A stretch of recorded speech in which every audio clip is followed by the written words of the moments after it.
we protect the goal, and these things we need to improve. And sometimes it's not just inside the pitch, it's outside the pitch. But that feeling that I'm talking about, like draw. It doesn't matter if we can change our position on the league in the league or not. That feeling is nothing about confidence. It's about the belief and the understanding that we are in Manchester United, and we don't want to be the worst in the league. And our position it's unacceptable. And that's all for Channel One Sports. I am Benjamin Nketiah. Back to you, Vivian. Thank you, Benjamin. And that's it for today's edition of the Channel One Newsroom. I am Vivian Kai Loco. See you. Bye-bye.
Hello, good morning, and thank you for joining us. This is Breakfast Daily here on Channel One TV. It's good to have you. My name is Nana Tufuo Boateng.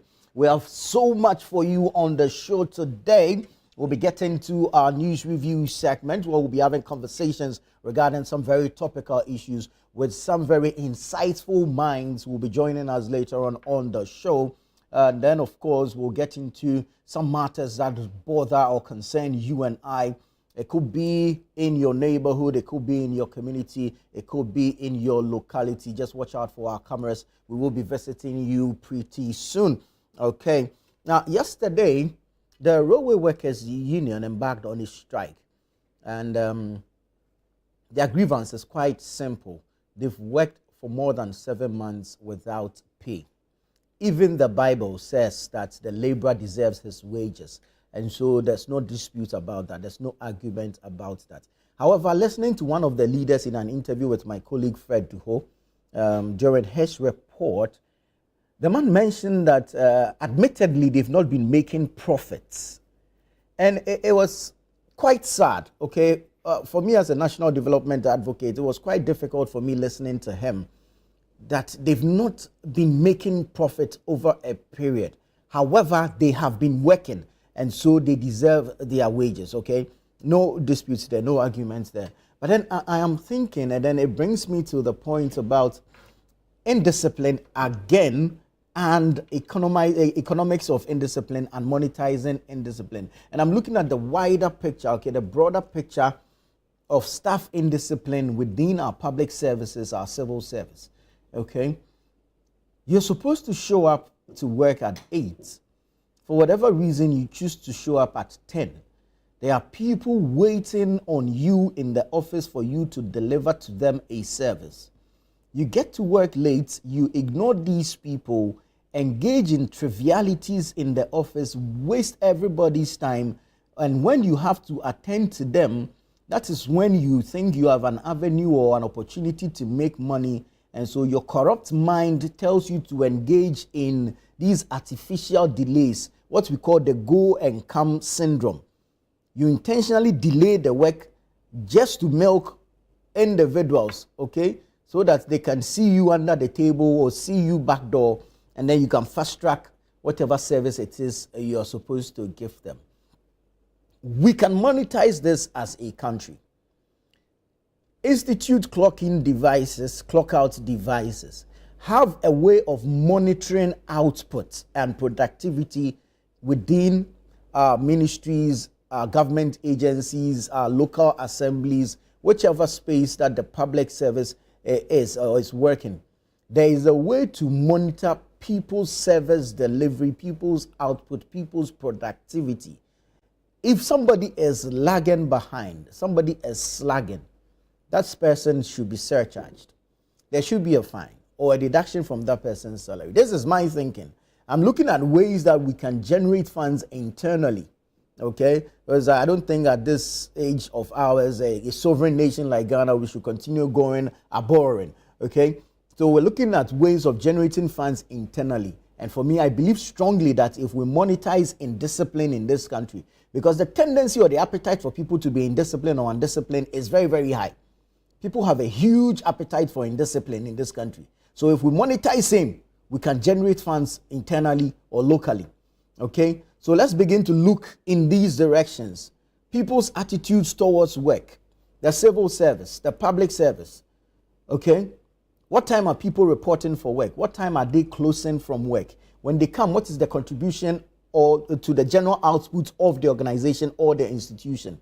Let's look at ways to institute measures to penalize people for their dereliction or their deliberate inaptitude or whatever it is. Okay, let's look for ways to punish people, and by punishing them, let's monetize it and let's make money internally or locally, and let's commit same to the development of this country. I believe this can be done, and we should find ways to do it so we can generate some money.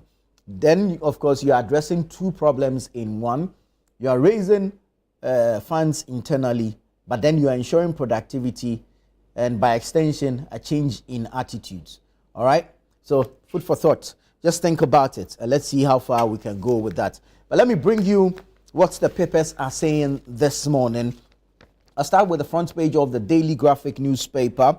Police update on Galamsey fight. Police update on Galamsey fight. 99 excavators seized, 208 arrested. 99 excavators seized, 208 arrested. Guta endorses GSA measurement enforcement. Guta endorses GSA measurement enforcement. Professor Amiawe Kumfi, former GIF CEO, charged over $2 million SkyTrain project. COPEC lauds SML's revenue assurance model. Exam malpractice, national security threat. WAEC warns. And then when you go to the back page, you have a number of stories there as well. That's the Daily Graphic newspaper. Okay, what do we have next? Let's see. The News Center. The News Center is here. It says over 80 billion Ghana cedis debt chokes energy sector. President Mahama assures payments by 2026. Over 80 billion cedis debt chokes energy sector. President Mahama assures payments by 2026. CD at 60 from 1 Ghana cedis to $1.17 in 1965 to 140,701 Ghana cedis to $1 by 2024. Okay. Minority raises red flag over presidential power vacuum. Minority raises red flag over presidential power vacuum. And then you have $2 million SkyTrain, Mayao Ekumfi and Asamoah face trial. That's the News Center newspaper. Let's look at the Herald. The Herald newspaper says more revelations emerge in ex-minister's 600,000 Ghana cedis cash for contract scandal. More revelations emerge in ex-minister's 600,000 Ghana cedis cash for contract scandal. Mahama handed Sami Jemfi's political future. NPP divided over his fate. Mahama handed Sami Jemfi's political future, NPP divided over his fate. Joe Gatti escapes charges in $2 million SkyTrain project case. NLA boss forges a digital lottery partnership in Ghana. Prudential Bank supports GNFS Health and Safety Fund. KGL Group Chair honored for business leadership. Okay, that's the Herald newspaper. Let's see what's on the front page of the Chronicle. Chronicle says $2 million SkyTrain payment. Ayene ready for plea bargain as Professor Amiawe Kumfi and Solomon Asamoah are charged. $2 million SkyTrain payment. Ayene ready for plea bargain as Professor Amiawe Kumfi and Solomon Asamoah are charged. Unity and Right Leadership will win 2028 for NPP. This is Eugene Boakye Entry speaking there. He says Unity and Right Leadership will win 2028 for NPP. You have KGL's Alexa Paudade honored at Millennium Excellence Awards. Then you have Harakati Za Mungano calls for bold reforms to unlock Africa's potential. And then when we go into our scripture for the day, it's from the first book of John, the chapter number 1, the verse 9. It says, if we confess our sins, he is faithful and just to forgive us our sins and to cleanse us from all unrighteousness. Thanks be to God. Ghanaian Times, front page of the Ghanaian Times says, chaos at Malam Market. Traders, pedestrians invade road, abandon footbridge. Chaos at Malam Market. Traders, pedestrians invade road, abandon footbridge. Let's deal with labor migration in sub-region. ECOWAS rep speaking. And then you have NLA boss explores tech partnerships in China to transform lottery operations. NLA boss, that's Mr. Abdul Salam, explores tech partnerships in China to transform lottery operations. Let me take you to the Daily Guide newspaper. Front page of the Daily Guide says politicization of SML unhealthy for revenue generation. This is Duncan Amwa of COPEC Ghana speaking. He says politicization of SML unhealthy for revenue generation. Unity, Right Leadership will win 2028 for NPP. Again, Eugene Boakye Entry there speaking. And he says Unity and Right Leadership will win 2028 for the NPP. Eugene Boakye Entry is the former member of parliament for the Subing constituency in the Ashanti region. Edubuahin to spill national security intel in defense. This is attributed to his lawyer, and his lawyer is in the person of Samuel Atachia. And he says Edubuahin to spill national security intel in defense. Two charged over $2 million SkyTrain saga. Two charged over $2 million SkyTrain saga. And then you have the NLA boss's story also here. The Informer this morning says, debt must not erode Africa's dignity.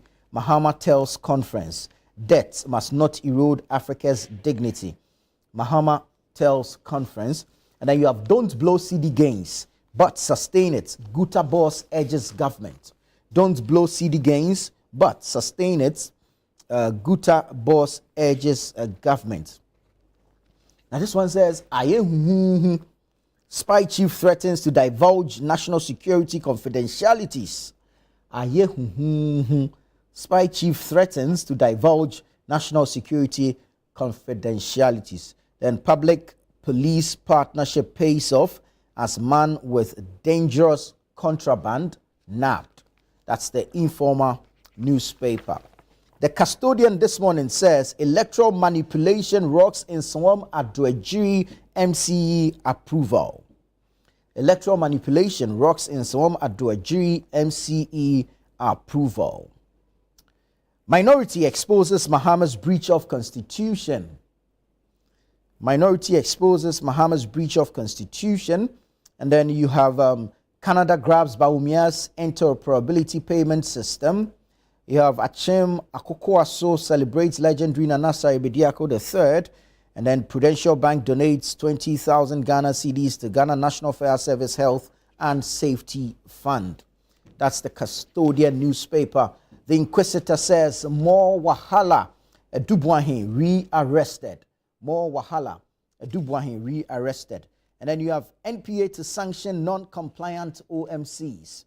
NPA to sanction non-compliant OMCs comes with a picture of the NPA boss Godwin Eduji Tamaklo.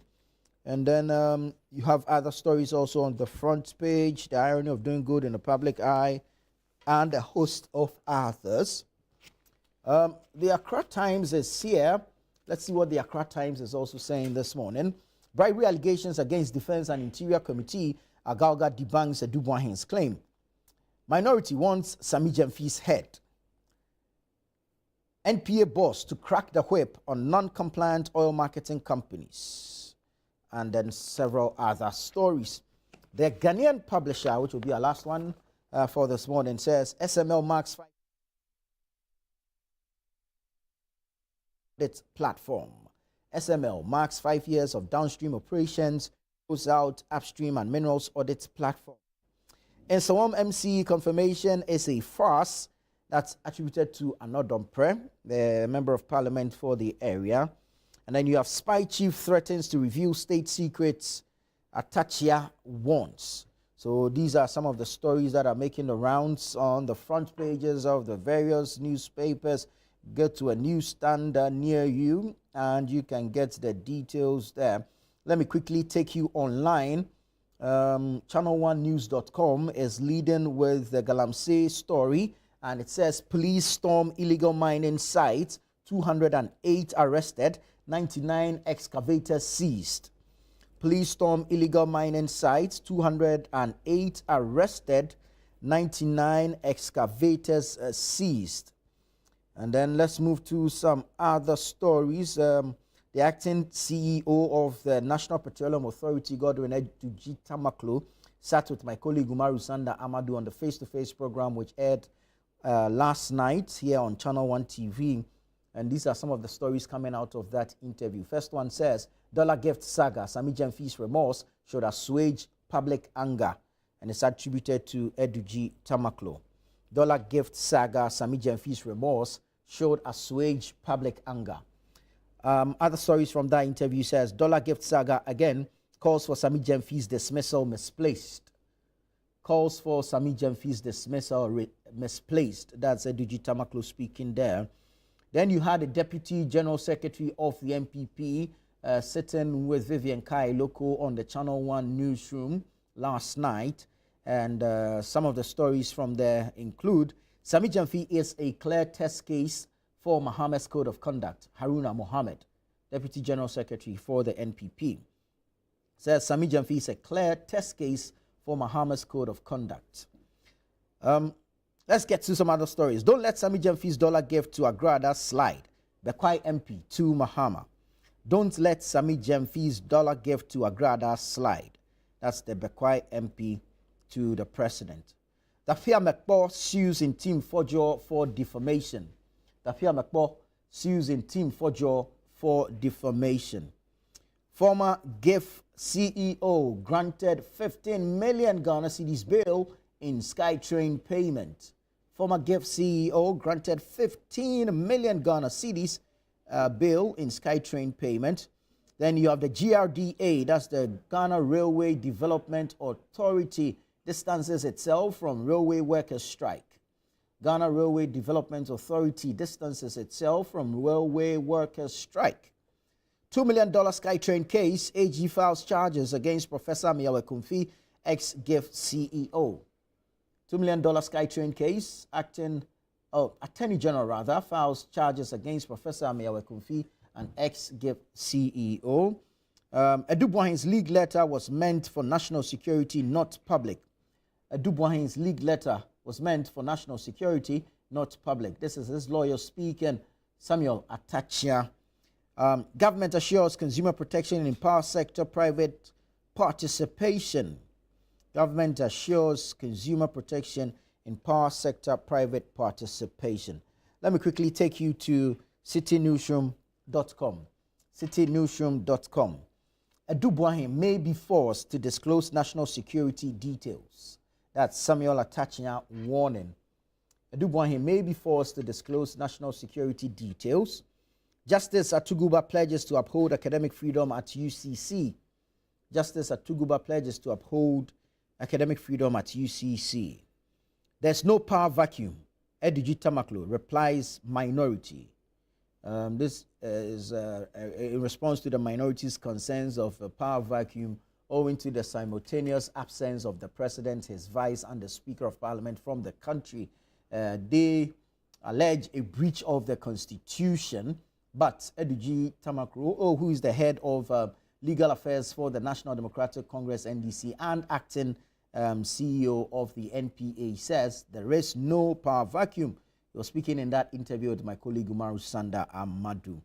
Again, Edigi is here saying that the NPP lacks moral high ground to demand Jemfi's suspension. This is in relation to the dollar gift saga. Says NPP lacks moral high ground to demand Jemfi's suspension. That's Edigi Tamaklo.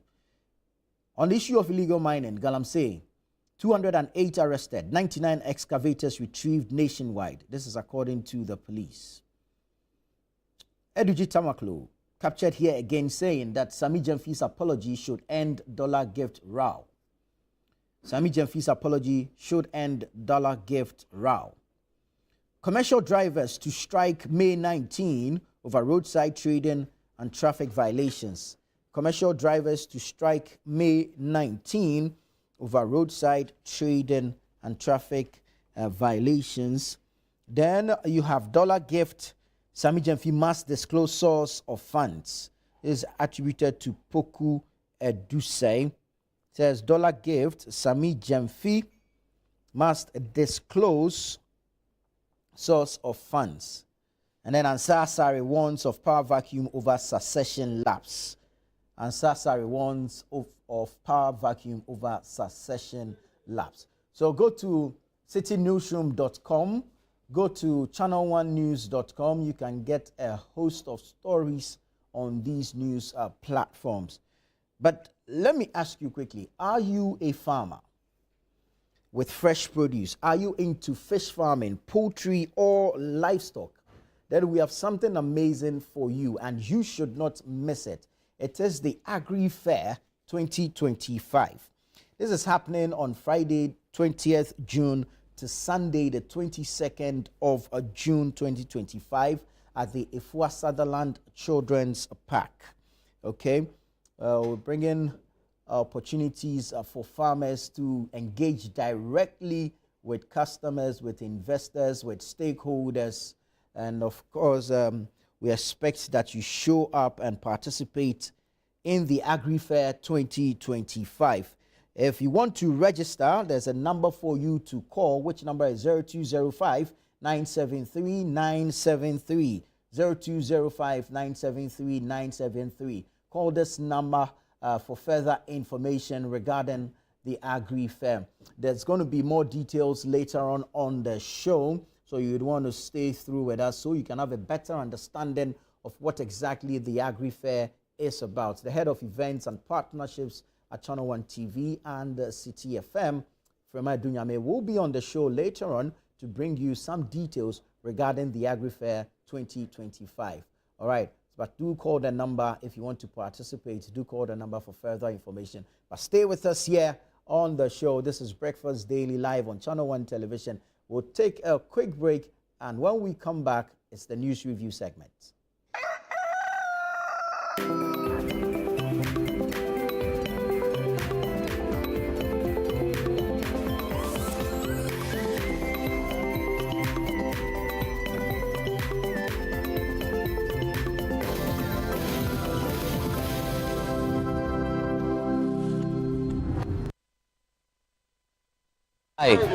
Hi, cool. What's your name? Obuafo, you see a boat filled with people. Yeah. Yet there isn't a single person on board. How? Oh, it be the place there, it be fine. That's why the Kufuado, he said the place, not the place is not good for us. But now my mama come, you know, it be the place, it be fine.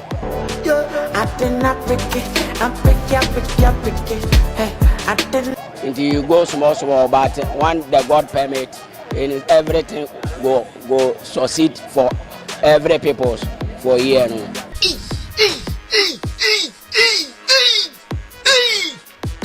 Oh, so that's when you see the boat filled with people. Yes. But there's not a single person on it. That's the reason. Yes, that's the reason.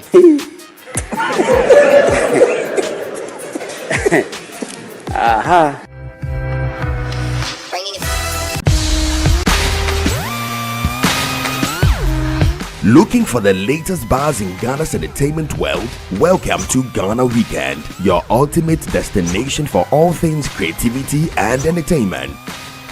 Stay in the loop with breaking news, exclusive interviews, and then insider stories from your favorite creatives and stars. From music, movies, fashion and art, lifestyle and culture, Ghana Weekend brings it all together. Get a daily dose of entertainment, discover new talent, and never miss out on the creativity that defines our vibrant culture. Stay connected with us across all platforms. Follow us on Instagram with the handle Ghana Weekend, on X Ghana Weekend, on TikTok Ghana Weekend, at Ghana Weekend TV on YouTube for the latest in entertainment, travel, and everything Ghana. Don't miss out. Join the Ghana Weekend family today. Ghana Weekend, where entertainment meets creativity. Visit GhanaWeekend.com now. Let's get into the world of sports like never before. You know how we do it on Fridays. Join us every Friday at 7 p.m. on 97.3 City FM for Sports Panorama, your ultimate destination for all things sports. One of the biggest scandals in this country's history. You can't spend 250 million USD and come out with that. From the thrill of association football to the excitement of basketball, tennis, athletics, and even emerging sports, we cover it all. Whether it's the Premier League or the latest NBA showdown, we bring you the stories behind the stars. Getting an opportunity to become a national team coach, he should understand the politics around football. And don't miss the prayer of the rabbi. Joe was Zebaut. How Zebaut there? Zebaut won Chaboke Walako.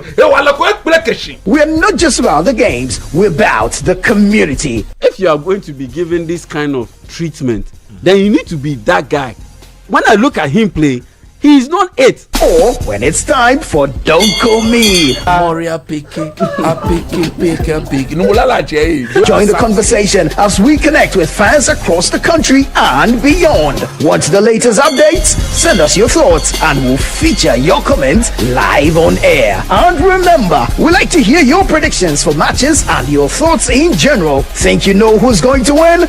Let us know. Big shout outs to my YouTube people. Tune in every Friday at 7 p.m. only on 97.3 City FM. Sports Panorama, where sports come alive. Minke man bi monu nya Kofi Adam no mai kami.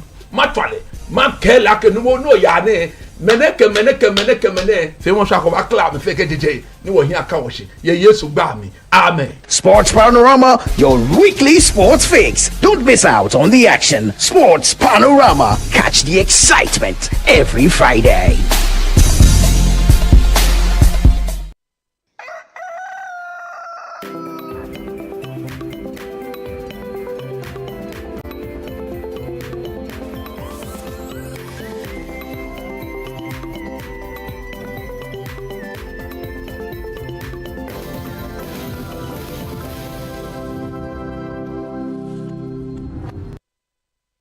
Thank you for staying with us. This is Breakfast Daily here on Channel One Television. Time for the news review segment where we get into a conversation on some of the topical issues and bring you some perspectives regarding these matters.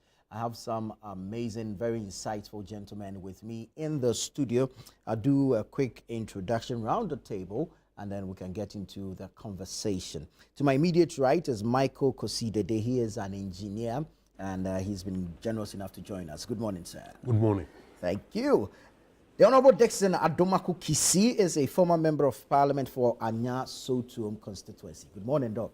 Morning. Good to have you. Good to have you. And then we have Hamza Suhini. He's a member of the NDC's communication team. Good morning, Hamza. Good morning, Nana. Good to have you. Good to have you. All right, let's get straight into it. We have a number of issues to deal with this morning. We'll start from the courts and the issue with the fight against corruption in the country. Yesterday, the Attorney General was busy. He was in court, and he has officially preferred charges against the former board chair of GIF and the CEO, Professor Amial Ekunfi, as well as Mr. Solomon Asamoah. They have been charged over the $2 million payment that was made in regard to the Sky Train project. We're going to go into the conversation, but we just want to remind you that the show is interactive, so send us your comments, your thoughts, and your contributions. The WhatsApp number is on your screens. We're live on YouTube, Channel 1 TV, and on Facebook, as well as X. Send us your thoughts, your comments, and your contributions to the show. All right, let's get straight into it, and I'll start with you, Kosi. Regarding the issue of the fight against corruption and the trajectory the Attorney General is on.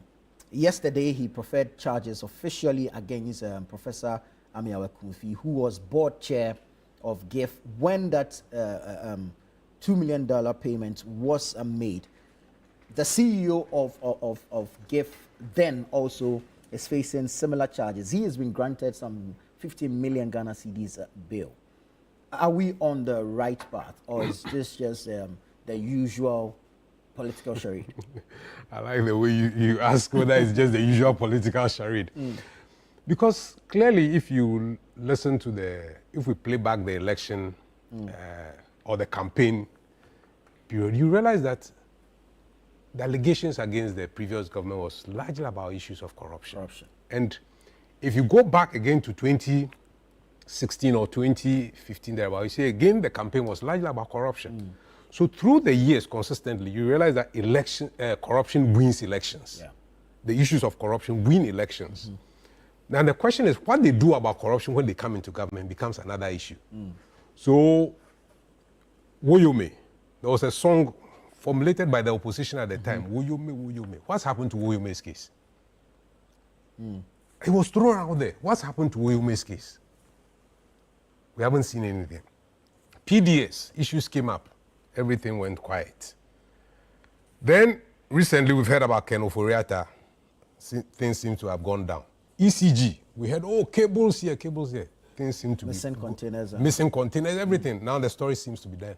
So the Ghanaian populace is asking, where are all these issues? People win elections based on accusations of corruption. They come in, the initial things are to throw up stories out there immediately, say we are going to court, and they stay in court for the next 4 years. The next election comes and everything dies down. So it is important that the political elite in this country begin to ask questions of what they promise to the people and whether they wish to deliver them. Let's not go to court and simply come out somewhere along the line, administrative errors, blah, blah, and then the people are discharged or things never happen. So you realize that all through the democratic process since 1990, when we got into this Fourth Republic, cases have come up against the political elite consistently. What are the outcomes? How many of them have actually gone to jail or have been found guilty in cases? Is it a case where we are all becoming aware that it is scratch my back, let me scratch your back? And all of them have just become content and say, look, whatever happens the next 8 years, I'm coming to power, so let's not worry ourselves. Let's make some showmanship that we are trying each other. Let's do this. So the real issues are not what is being thrown out to us at the moment. It is what the outcomes will demonstrate. Whether truly people are guilty and whether they are going to face the consequences of their actions and inactions. And again, typically, last week, I think I remember, I said, look, Sedina Tamaklo, she's been found guilty. Former Maslok CEO. Exactly. What's happened to that? Why is the NDC not interested in bringing her to come and serve a term in jail? So these they should collaborate with the likes of Interpol. Important. You see, because if the president has come on the hype that, look, we are going to fight corruption, we are going to deal with it, one of the very first things I should see now is how to bring Sedina Tamaklo back to serve her term. they need to send a clear message again to all government functionaries that, look, this government is not ready to tolerate issues of corruption. And then when you are dealing with the opposition, plea bargain, and so perhaps the thinking is to prosecute the current ones, retrieve some of the monies, if not all, instead of looking for a jail term for someone who is not even within the no. So what? But we haven't heard any mention of of that issue. I haven't heard any mention of that issue. So, but there's a reason why there's a trial. The person ran away. The person was on there and fled. That in itself, I believe, is a crime. So why are we pussyfooting with that one? And then we are eager to throw up things against the MPP alone, as if it's the MPP alone that has been found guilty. So for me, our politicians need to begin to demonstrate more sincerity in this process of fighting corruption. Again, if you read the newspapers of, I think, Monday, show that the Auditor General was retrieving some money from public servants generally, where over 30 billion or so was supposed to have been returned to government chest over a 3-year period. Again, how strongly are we pursuing these things? Are we, the public, look, public servants have a job for life, and they misconduct themselves all through, and nobody really fights that issue. So you see that there's a high demand for people to go into politics, and there's a high demand for people to go into public service, government sector, because people know that once they get in there, they have a job for life, and although they will complain that the salaries are not good, they will stay there and they will continue to make this bring this country down. So we need to move beyond the rhetorics and demonstrations that we are trying people. Trying is a separate. The issue is finding people guilty is more important, so that we can set clear examples for the people of Ghana, and then the people of Ghana can then say, oh, truly our governments are interested in fighting corruption. For me, that's where we need to look at the issues from. Very well. Honorable, $2 million of the taxpayers' money paid for no work done. Accused persons, as it is now, well, they've been charged, or we can call them as such, unable to account for this money. You think we should go ahead with this prosecution? You'd agree with the steps being taken by the Attorney General, won't you? Well, good morning, and thanks for having me here. Let me still wish some mothers a happy Mother's Day. I think it's a 1 week, 1 month duration for Mother's Day. And also to the fathers who are mothering their children. Not all fathers are able to do that, but some are doing it. So greetings to them. Listen, I think on a very personal note, I cry or weep because we color even transactional things as one, no work done, largely because we fail to appreciate things that go into doing business, ordinary business. Let me cite, for instance, when you're doing feasibility studies. We have an engineer here. Some feasibility studies, the likes of even the sea defense, can cost you up to almost about $1 million for feasibility, in the sense that it takes a lot of engineers, it takes a lot of bankers to arrive at the total cost of the project. You're looking at projects that are sometimes in the millions of dollars. So I think that I was hoping that many more consultants would rather come and explain to the average Ghanaian that, listen, when you're embarking on a project worth $100 million and you're using $2 million to do prospect, and mind you, the SkyTrain is not a $100 million project.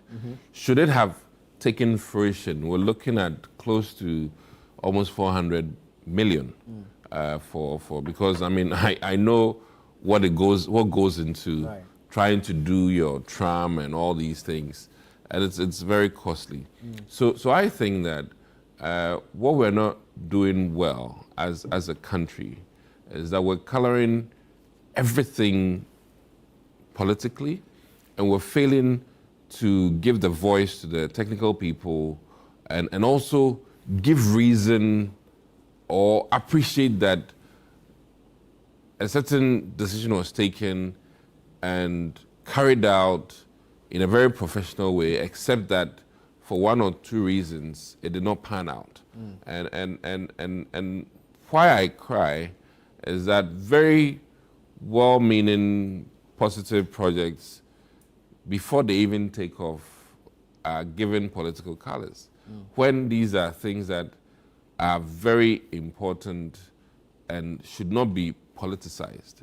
I say this with the greatest of respect to the ordinary Ghanaian, that sometimes you might think out of ignorance that some things are exorbitant, exaggerated, but when you go into the nitty-gritty, then you come to a realization that, oh, wait a minute.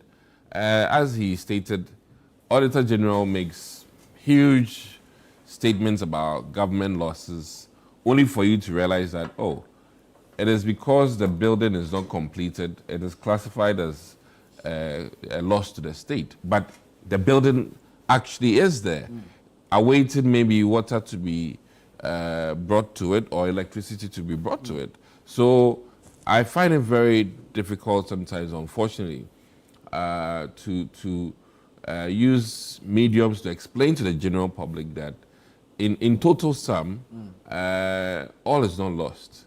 And I don't know in entirety what the $2 million was used for, but knowing how we spend money on prospecting, even in the oil industry, it's even worse. Yeah. $2 million is chicken change. Yeah. You know, to do prospecting in the oil industry, in the sense that you hit many wells that are empty, you know, only to really then find one. And these are the realities in terms of business transactions and things like that. And I think that if not for sometimes witch hunting, you know, I mean, trust me, rightly said about Wyoming, but today that money is, I'm wondering, I mean, was it 50 million Ghana cedis or how much? 51. 51 I think. Ghana cedis, right? Yeah. And if you go in total, you realize that maybe it was much to do about nothing. I'm just, you know, and as it is, I'm speaking for both sides. I thought it was the most ridiculous thing to talk about a Ford Explorer being gifted to a president who, forgive me, could have bought that for 3 of his friends. I mean, you know, so to make noise about the president being influenced by, as it is, a Ford Explorer. I mean, I think that those are some of the unfortunate bits in our political discourse. And if we can be very objective, then we would realize that truly, I mean, today, as we sit here, the Americans are discussing, I think, is it an F-17 or so? Which 747. 747, which is being gifted to Donald Trump. Yeah. And let me From Qatar. Let me be very candid with Ghanaians that as for America, even a pen that you get in the office as a president, when you are leaving, you cannot take it with you.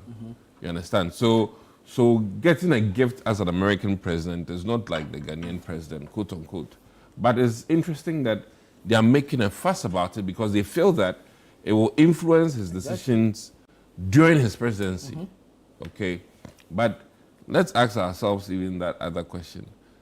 He has Air Force One, he has all these things, which per their protocols, he can't be using this new airplane like it's his own thing, you understand? So they're rejected. So, well, I mean, listen, that is up to them. But I'm just making a case that sometimes we blow some things really out of proportion. If I go by what you're saying, then there shouldn't be a problem.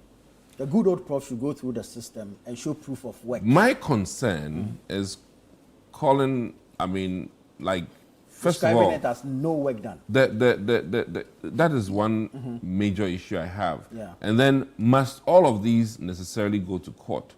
Or shall we have appropriate bodies that can actually tell you that, listen, Attorney General, in fact, this 2 million, when we go into the nitty-gritty, is actually far less than what was needed for feasibility, prospecting, and the kind of expertise you need to pay to have their buy-in to even get started. You understand? I mean, I remember Ghana Airways when they had to create an escrow account for even to start to talk to investors. You understand? And that was a huge problem during the Kufuor era. So it so happens that a lot of our experts in this country are probably not well equipped. And I'll say this very boldly because I've sat in some classes where you clearly know that the Ghanaian expert on that topic is not a practical expert. And I say this with the greatest of respect. I mean, listen, just as Bill Gates entered Harvard and realized that the professors of computing had no clue as to the depth of his knowledge and skill about microprocessing and all of that. So forgive me. There comes a time when you are professor of iron rods, but the advanced technology that somebody has brought makes your professorial knowledge about iron rods so little. And that is what I'm talking about, in the sense that I have people who literally teach physics and are clueless as to things that are very practical. I mean, we all studied here and left the shores only for us to realize that, hey, the man that wrote this book is actually alive, and this is him in person. I mean, when you see Stigler and you see, these people who are in books and you think they are dead, and you get there and you're like, hey, this man is lecturing, he's alive. And, it makes it a whole different thing. Very well. So my concluding thing is that, one, in other jurisdictions, one, the body that handles these investigations, like the FBI, are not too political, and they are consistent over the years. So if the federal guys are after you, it's not NDC MPP. And I think that is another aspect that we need to look at. If this were to have been an IOCO prosecution or an OSP prosecution, would you have said same? Unfortunately, IOCO now has been tainted. And unfortunately, they need to repackage, rebrand themselves as a non-political entity.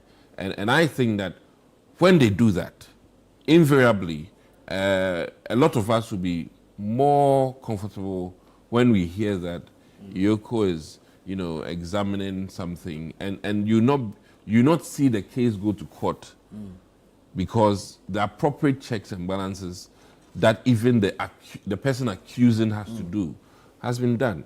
It shouldn't be the case that all of us, any of us, can be just accused and reputation damaged, by virtue of the fact that somebody failed to do their homework. Listen, some of my colleagues have been called into even IOCO only for them to realize that IOCO, the people were clueless and they were calling the wrong people about, quote unquote, the crime. And this is the problem I have, that we need to have, one, very skilled professional people who then can accept the fact that, listen, to do a sea defense contract, this is on the market.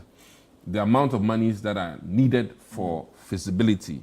And for that matter, if somebody has quoted 1 million or 100 million for feasibility, the money is big, but for that project, which is maybe $1 billion project, $2 million chicken change is, in relative terms. Yeah. So I beg to differ with the Attorney General, and I think that some of these things do not necessarily need a court hearing, but rather the Attorney General's office need people who are equipped, very knowledgeable in that aspect. And Attorney General, forgive me, he has his expertise in terms of his legal prowess, but business transactions are also somebody's expertise.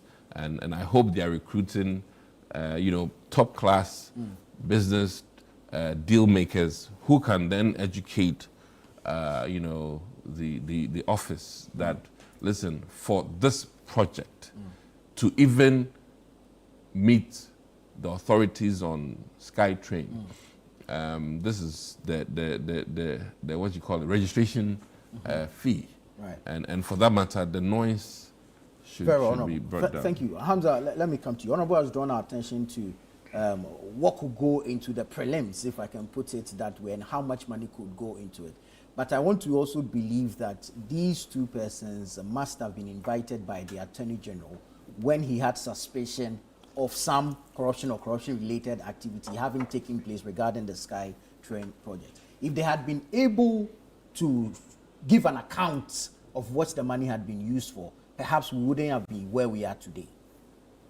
Nana, good morning to you, my colleagues in the studio, and our cherished viewers out there.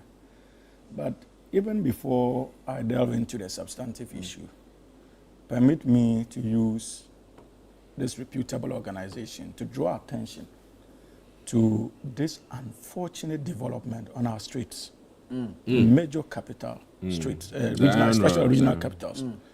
I'm even talking about the litany of children we have on the streets of Accra, Tamale and Kumasi, engaged in all kinds of things, begging to be precise.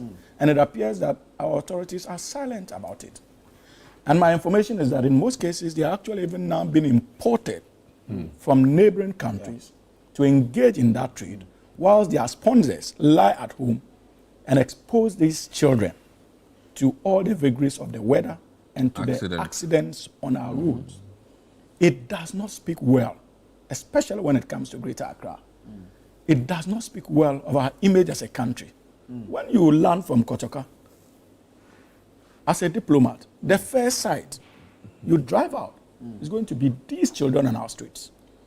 We have so many outstanding international agreements with the United Nations and other financial institutions, including the World Bank and the IMF, about child safety. What does it say? This is trafficking. This is trafficking. But what does it say? Because when they come down, will they take this country serious? Absolutely not.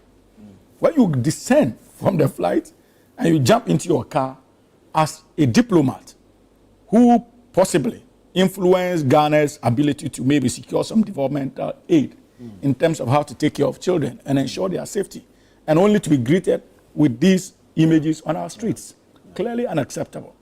The Minister of Women and Children Affairs should find a way of liaising with the Minister of Foreign Affairs and Regional Integration, so that at least they can put this to an end. We cannot allow this to happen. This, in the near future, would constitute a serious national security threat to our country, because we don't know where these people are going to as they grow. We must be interested in this issue.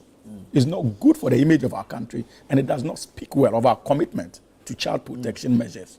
And so I hope that our authorities are listening. I have made it my point. Any platform I go to, I've made it a point that wherever I go to, the first thing I would have to talk about is to bring attention of our policymakers. A similar call was made by Bernard Avler and his team on the City Breakfast Show on 97. Yes, I think that. Some level of response was received, but I think we need to follow up. Yes, they must be cleared off the streets. The Minister of Foreign Affairs, the Minister of Women and Children Affairs must engage the Minister of Foreign Affairs. And indeed, His Excellency President Mahama must be interested in this issue, because we cannot allow that to continue. We must sweep our streets clean. We must get the children out of the streets. It's clearly unacceptable. I'm sure all of us around the table will agree to this. Yes. Nana, now to the issue before us. The SkyTrain project. Yes. But I listened to my senior comrade, and permit me to share some perspectives on his position. Democracy is a very costly enterprise. And we have gone through a lot to secure this democracy of ours since 92. We must all be careful, not just politicians in terms of their conduct in public offices. Even those of us who run commentary on national issues must do so, being mindful of the responsibility entrusted on all of us to protect our democratic gains and ensure that we make amends where we need to make amends. Our commentary must not seek to incite the public to begin to have questions about the viability of democracy, because the alternative is scary. Many have lived through military regimes. We all know the cost of military regimes. So we must be careful in terms of our commentary. And when I say democracy is costly, we are dealing with state institutions. We are dealing with different arms of government. The judiciary has its own processes. No political party, not the NDC or the MPP, can determine how long a case will stay in court. It is the preserve of the judicial processes or system. So we may be interested in taking specific cases to court. But as political actors, we do not determine how long it stays in court. And their ultimate aim as judges is to ensure justice in our country, no matter how long it takes. That is the ultimate aim of not just the judges, but to a very large extent, that is what our constitution insists. And as citizens of Ghana, we need to respect it. Yes, it can be frustrating, annoying, when you have cases being handled for more than a year or two in our law courts. But that is the cost of democracy. It's not peculiar to Ghana alone. Indeed, even in the United States of America and the United Kingdom, we've had cases running for more than a year or two. I've had the opportunity of practicing in the UK. I can tell you that I was handed a brief that was 2 years old. And they had not yet found closure to it. So it's not peculiar to the Ghanaian system. Let us respect that. And our commentary must be very cautious about the implications. We must be very cautious in our commentary about the implications of some of these things. Because you see, we are educated and we are exposed. And if care is not taken, there are so many people who are out there genuinely frustrated, would begin to conclude that there seems to be some measure of agreement between the political parties. And so the only way to get out of it is to overthrow the system. And that is the reason why I'm saying, irrespective of the reservations we have, we must understand that it is our responsibility to protect this democracy and get it to work. And so, senior comrade, I understand your frustration. But those of you who are seniors must set that example for us to follow, especially when it comes to the protection of our democracy. Many people are listening to us. They expect to learn from us. Others will learn from. We must make sure that we don't send the wrong signals. Having said so, now to the issue. You see, no, he also made reference to Sedinam, Tamaklo. Again, this is not the first time my senior comrade has made reference to Sedinam's issue on this platform. Sedinam was found guilty in the last administration. The NPP did everything within its power to secure her. They were unable. The processes are still ongoing. The NDC has come into office. The processes are still ongoing to get her, to get into the system. But don't proceed on the assumption that the NDC as a political party or President Mahama and his government knows where she is. No one knows. And the processes are ongoing. If there's anybody who was interested in her incarceration, it would have been the New Patriotic Party. They could have done everything under the sun to get her. But just as we've been getting updates on these cases, shouldn't we be getting updates? Exactly. So it is legitimate for him to demand updates. But it is problematic for you to conclude that the government is not interested in finding her, when you have not requested for any information in relation to that. We must be careful. And for me, that is my disappointment. Very well. Because nobody has told you that the processes are stopped. In any case, if you are thinking that the NDC is not interested in bringing her, the party that was interested in bringing her couldn't find her. That is the NPP. If they couldn't find her, why is it so difficult for you to believe that even an NDC administration, she's not yet been found? But it doesn't mean that the government is not looking for her. I don't think that's your position, is it? You are asking that No. you get updates regarding this matter. So we know. Look, listen. are I told you, I regarding gave you the the case. perspective. I said that this is not the first time he has made reference to that point. Indeed. He sought to create the impression that the party or government is not interested in pursuing her. When you do not have that information, and that they only appear to be interested in pursuing the former government officials. And that is where my point is coming in from. That's why I had to make the point that, look, this is a problematic conclusion.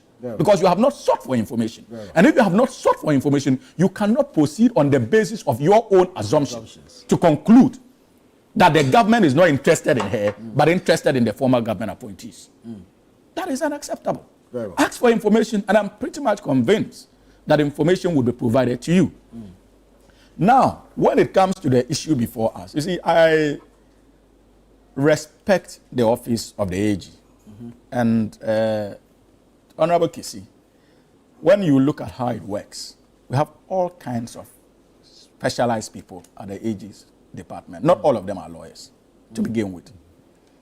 And so there are civil servants who are qualified in diverse fields, including commerce, business negotiations, and stuff like that. So we have the personnel. And trust me, even IOCO has such personnel. So, and the investigations were carried out by IOCO. They would have dotted the I's and crossed all the T's before even if the docket was forwarded to the AG's department. Their investigative report, outcome of those investigations. So it is not as if we do not have the expertise. But I am not really so much moved about the amounts involved. I'm interested in the signals that as a state we are sending to our citizens out there. Largely because whichever way you look at it, and possibly that was why my senior comrade went on the tangent he went. Ghanaians are getting disappointed. You cannot max that under any form when it comes to our commitment to issues of accountability and transparency as politicians. They are getting disappointed. So we must be willing to communicate to them that even if a dime of the taxpayers' money goes down the drain, a government that they have elected will be interested in retrieving that amount of money and punishing anybody found culpable as far as our laws are concerned. In any case, that was the promise of the National Democratic Congress in opposition. At a point like he indicated, we used to wake up to daily incidents of corruption allegations in the country. The people were frustrated. They were fed up. It was only fair for the opposition then to make a commitment that, look, when we come into office, we ensure that there's accountability and we hold people accountable. That is what Ghanaians needed, or that was what they needed at the time. And I still believe that they still need it, even now. So whatever this government is doing is in line first with our constitutional dictates to ensure accountability and to a very large extent fulfillment of a promise made to the good people of this country to hold appointees of the last administration accountable. Because that is the only way you can expand the frontiers of accountability. So I am not really concerned about the quantums involved. In any case, when the likes of Chachu Chikata were dragged before the law courts in the GMPC, willful causation of financial loss to the state, how much was involved? $162,000 US. Not $200,000 US. Nana, not 300, not 500, not 1 million, not 2 million. It was 162 or so thousand US loss to the state.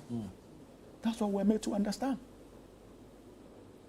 Nanado, then as Attorney General, pursued the matter under the direction of His Excellency President John Ajokum Kufuor. Even at the time that the crime was said to have been committed, there was no such law as willful causation of financial loss to the state. But we found ways, interesting ways, questionable ways of incarcerating the likes of Chachu Chikata. Today, we are talking about $2 million That is no mean amount of money.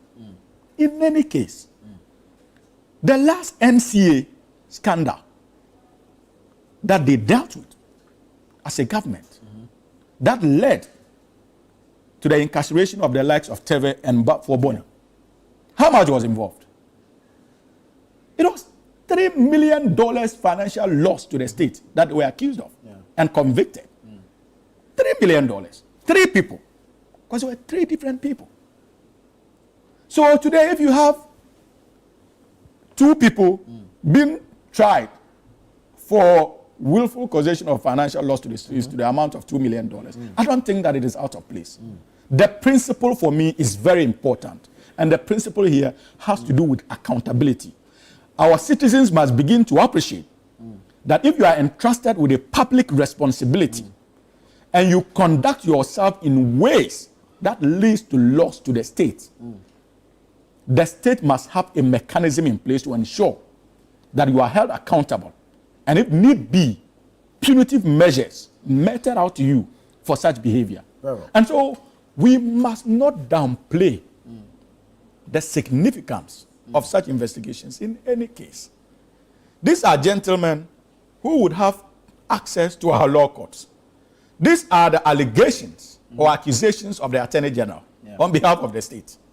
They are at liberty, and it is within their legal right to make submissions in court to counter whatever it is that the AG has presented before the judiciary. If we have confidence in our judicial process, I don't think that we should be worried. They would have an opportunity to debate or argue with whatever has been presented in our law courts. But Nana, we must not lose sight of that principle of accountability. Even if it is 10 Ghana cedis that I cannot account for as a state appointee or public appointee, there must be a system to deal with me when it comes to such things. So let us give the Attorney General the needed support. And like he indicated, this is just the tip of the iceberg. Nobody under the sun can underrate the rot, corruption that this country was subjected to in the last 8 years. We cannot let me bring take that for granted. And that's the reason why there's the need for us to give the Attorney General the needed support to ensure that people are held accountable, so that even appointees of this government, His Excellency President Mohammed's appointees, in their offices will know that if they also mess up and there's a change of government tomorrow, they will be held accountable. Only if there's a change. We must set that standard. Only if there's a change. Let me bring you back in on this principle of accountability. I mean, you're preaching the same, but you want all cases, both old and new, to be pursued with the same level of commitment. Yes. You see, like I said, since the commencement of this democracy, we've heard the song, Probity and Accountability. Where did it come from? We've heard about zero tolerance for corruption. Where has all this ended us? So you see, and when you begin to govern a process or you are managing a process, you want to look at what are the low-hanging fruits that I can deal with first. What will send a message clearly to my people that this is what I'm going to embark on. And that is why I continuously use the issue of Sedna Tamakulu. And I won't give up on it. Reason being that it's not, in this day and age, people can't just disappear.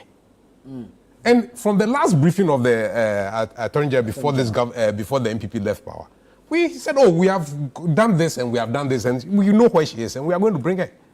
So when this government comes and keeps quiet about it, then I get worried about the real issue of probity and accountability. Are they interested? Because these are low-hanging fruits. Exactly, or are they picking and choosing? These are low-hanging fruits. Look, when she left through the borders of this country, there are documents to trace where she flew to. There are flight manifests. So to make it look as if it's something that we cannot trace, I mean, beats all imagination. That's why I want to say these are low-hanging fruits. Let's deal with them first. Quickly, update the people. This is where we are. This is where she is. We have located the FBI or whichever country she is. We have sent the necessary information. She'll be brought back. Nothing is said about it.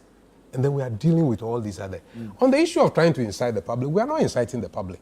And let the political elites not make it sound as if democracy is an end in itself. Democracy is a means to deliver public good. So when the democracy has been hijacked by the political elite onto themselves to enrich themselves, then the public have a right to question it. And these are the things that we must be aware of. Look, history has taught us about revolutions that have gone all over the world. Simply because a few people have hijacked the politics onto themselves. And these are things that we must also be minded of. So my speaking to it is to caution the political elite in this country that the people of this country are becoming gradually aware of the games that they are playing with us. And that we should not take it lightly, and that we should not sit there and simply make it look at, it's time to just change up, pass the baton, let me also do my bit, and then you come and you also do your bit. On up, you have some reservations. Let me, there's something I need to put out, okay?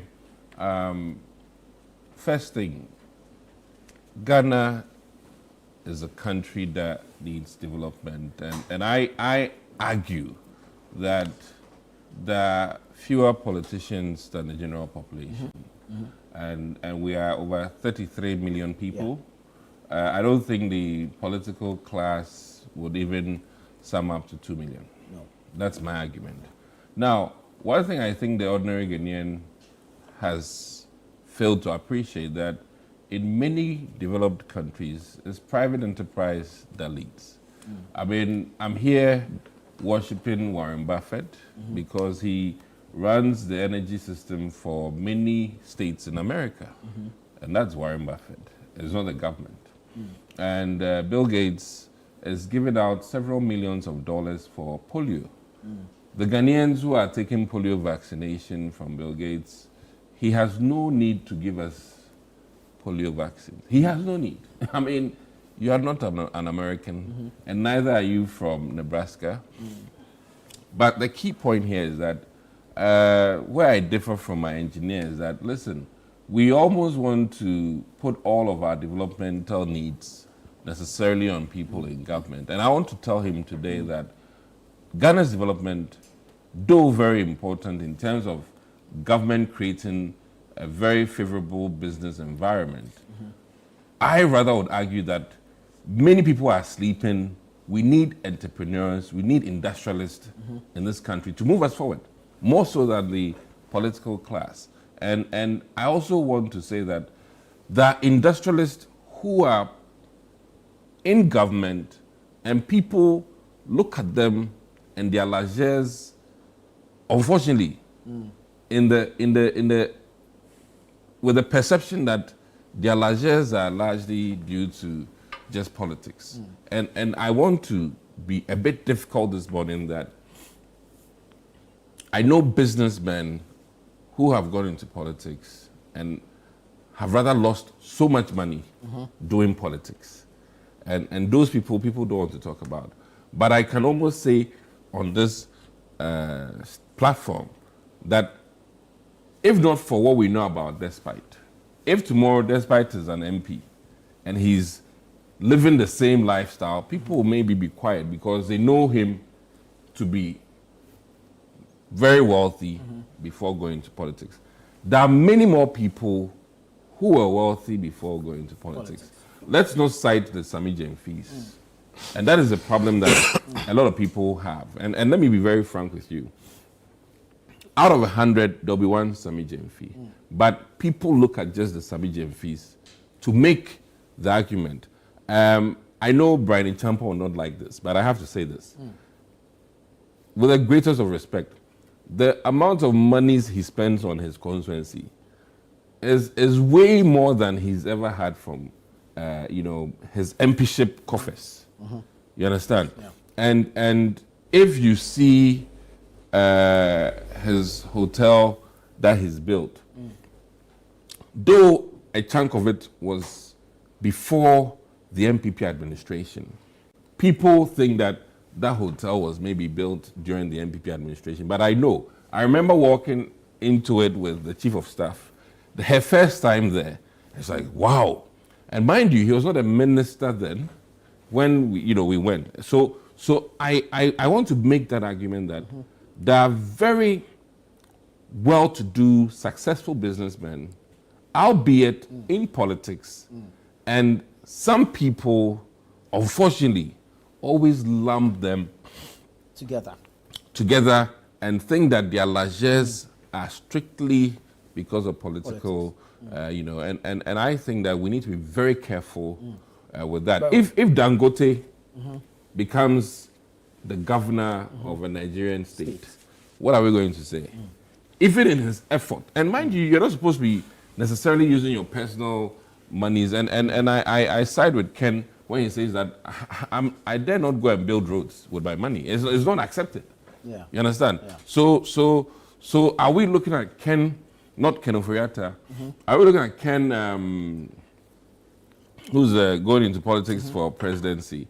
Are we looking at him strictly because he's been MP for 4 terms or whatever, or I think 5 terms or so, and we are thinking that Ken's largesse are because he was a member of parliament for 5 terms? That would be a mistake. Yeah. So some of us, many of us, have to divorce ourselves from what people get or amass through politics, and then what some industrialists have done. You know, not to pick on Zoom Lion, or even Mohammed's brother, Ibrahim.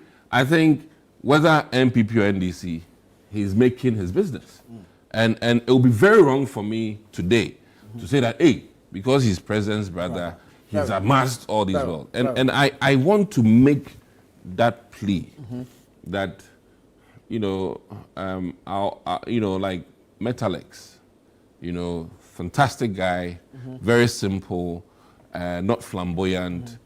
His monies are from bricks, okay? I happen to know him because he's also a coal man, okay?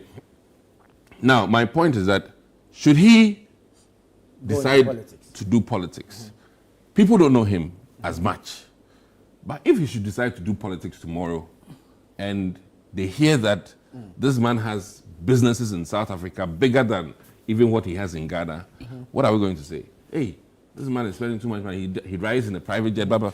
It is so wrong, a perception. Very well. So I'll plead with my, you know, honorable engineer person here that, you know, take heart and be very careful with the nuances, because not everybody necessarily in politics is there.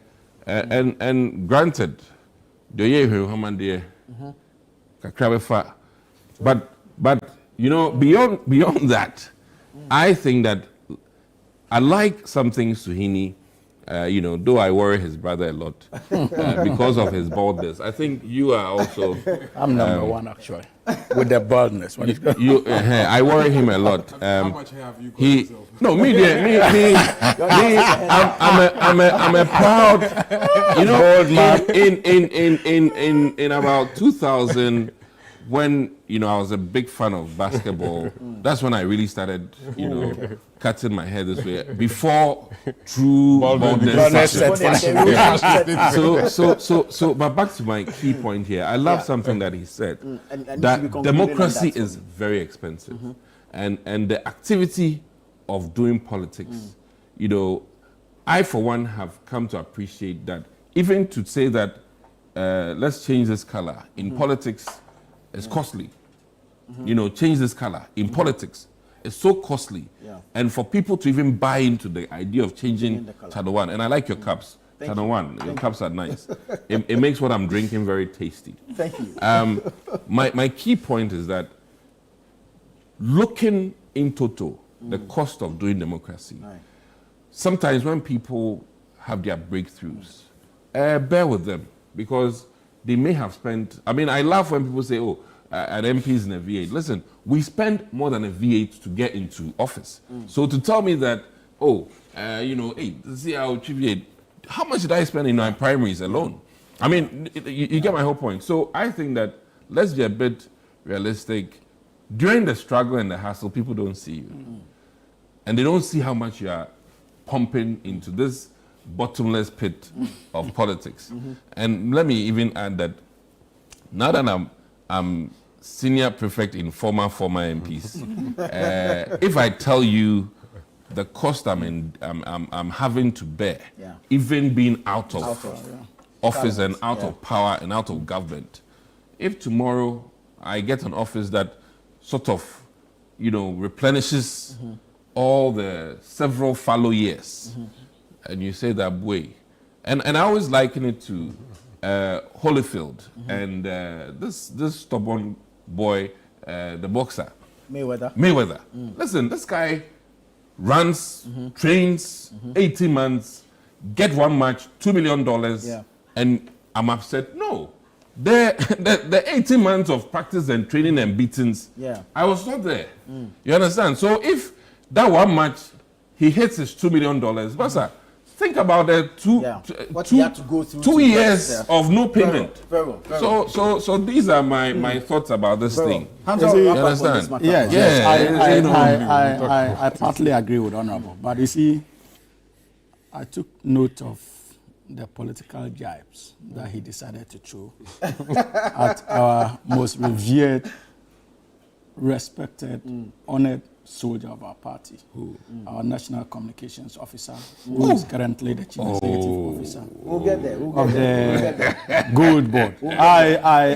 You see, unless, of course, but I need to respond to that briefly, unless, of course, you don't know the personality of Sammy Gyamfi. Indeed, one of their own spokespersons has indicated on live TV, yes, that even in opposition, when they were in government and he was traveling with the likes of Hobson Odoi, they were in an economy class. Sammy Gyamfi, even in opposition, was seated in business class. So let us not seek to create an impression in our bid to look for equals from the NDC to match with the likes of Eugene Ahi, who suddenly became rich overnight. That even led to a serious intramarital conflict between him and the wife. But are you also saying that when Eugene was I was quiet. He was an economy. No, yeah, I mean, I was quiet.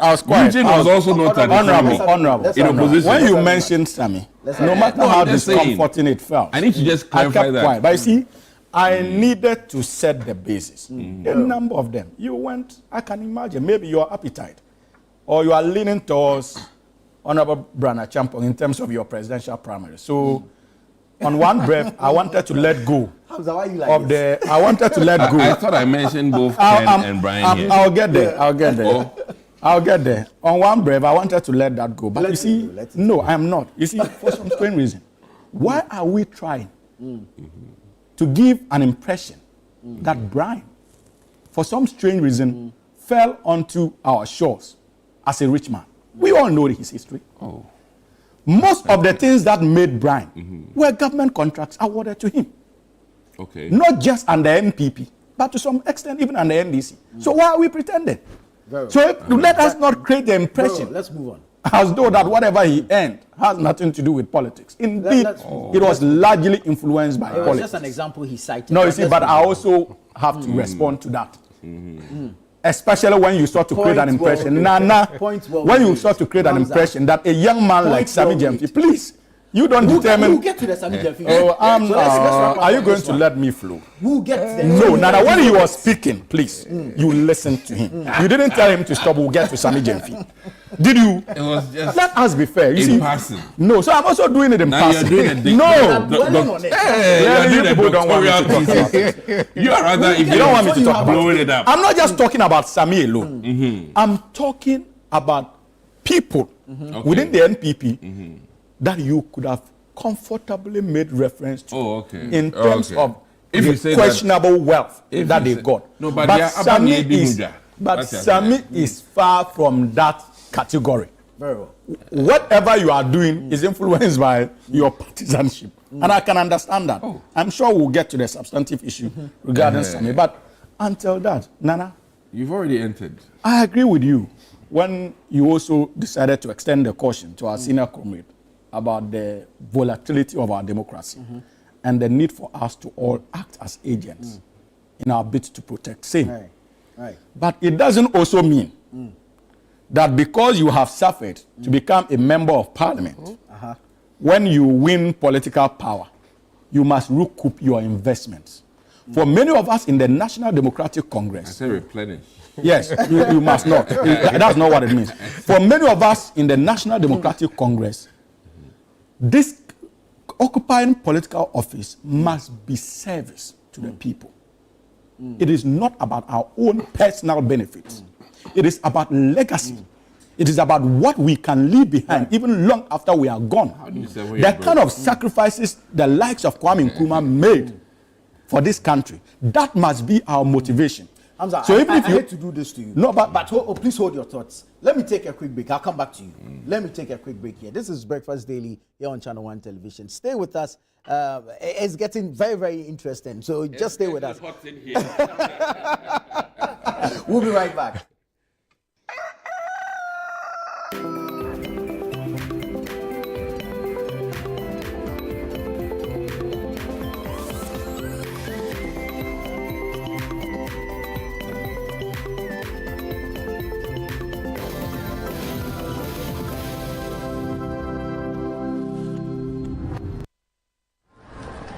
Life can get hectic, and sometimes we forget to prioritize our well-being.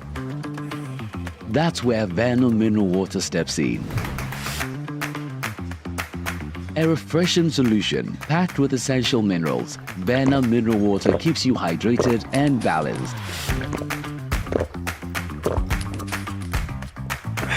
Whether you're at home or work, Vernal Mineral Water is there to keep you going. Don't let a busy schedule hinder your health. Make Vernal Mineral Water a part of your daily routine. Share the love with Vernal Mineral Water, the choice for a healthy, vibrant you. This advert is FDA approved. Calling all farmers, agribusinesses, and innovators, this is your chance to shine. Channel 1 TV invites you to exhibit at AgriFair 2025, one of Ghana's largest agriculture exhibitions. From Friday 20th to Sunday the 22nd of June, the A4 Sutherland Children's Park in Accra will come alive with the very best from Ghana's agribusiness sector. Are you a farmer with fresh produce of any kind? Be it crops, livestock or poultry, fisheries or aquaculture, or you're a supplier of agro inputs and processing machinery? This is your platform to connect with the world. AgriFair 2025 is more than an exhibition. Showcase your fresh produce, share your expertise and experience, and grow your business. So, to all farmers with fresh produce, livestock or poultry, fisheries or aquaculture products, come, sell, network, and expand your business. AgriFair 2025, where culture meets innovation. Register now to secure your spot. Call us on 0205 973 973. Come one, come all. Enjoy the freshest farm produce at unbeatable prices. And treat yourself to sizzling kebabs made from beef, mutton, pork, chicken, and more. Great taste, great value. Don't miss out. The AgriFair 2025 is powered by Channel 1 TV with support from 97.3 CDFM and is proudly sponsored by Exim Bank, Legacy Crop Improvement Center, and Development Bank Ghana.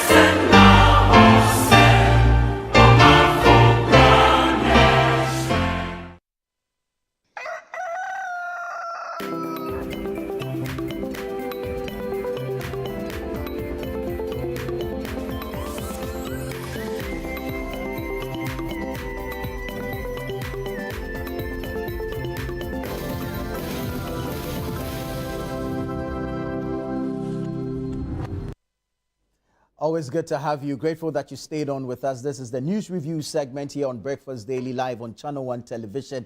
Hamza Suhini had the floor before that break. I had to cut into your submission, so please. Yes, so Nana, briefly, you see, so it's not about replenishing your losses as a politician.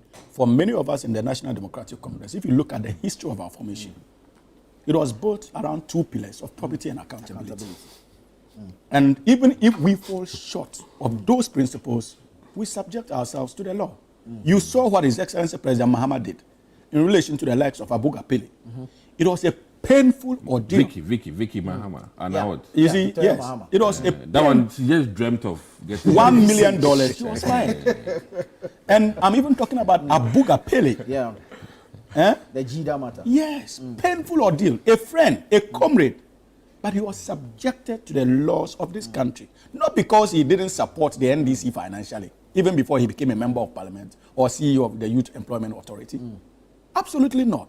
But these are principles we must hold dear. Because it's one way of protecting this democracy.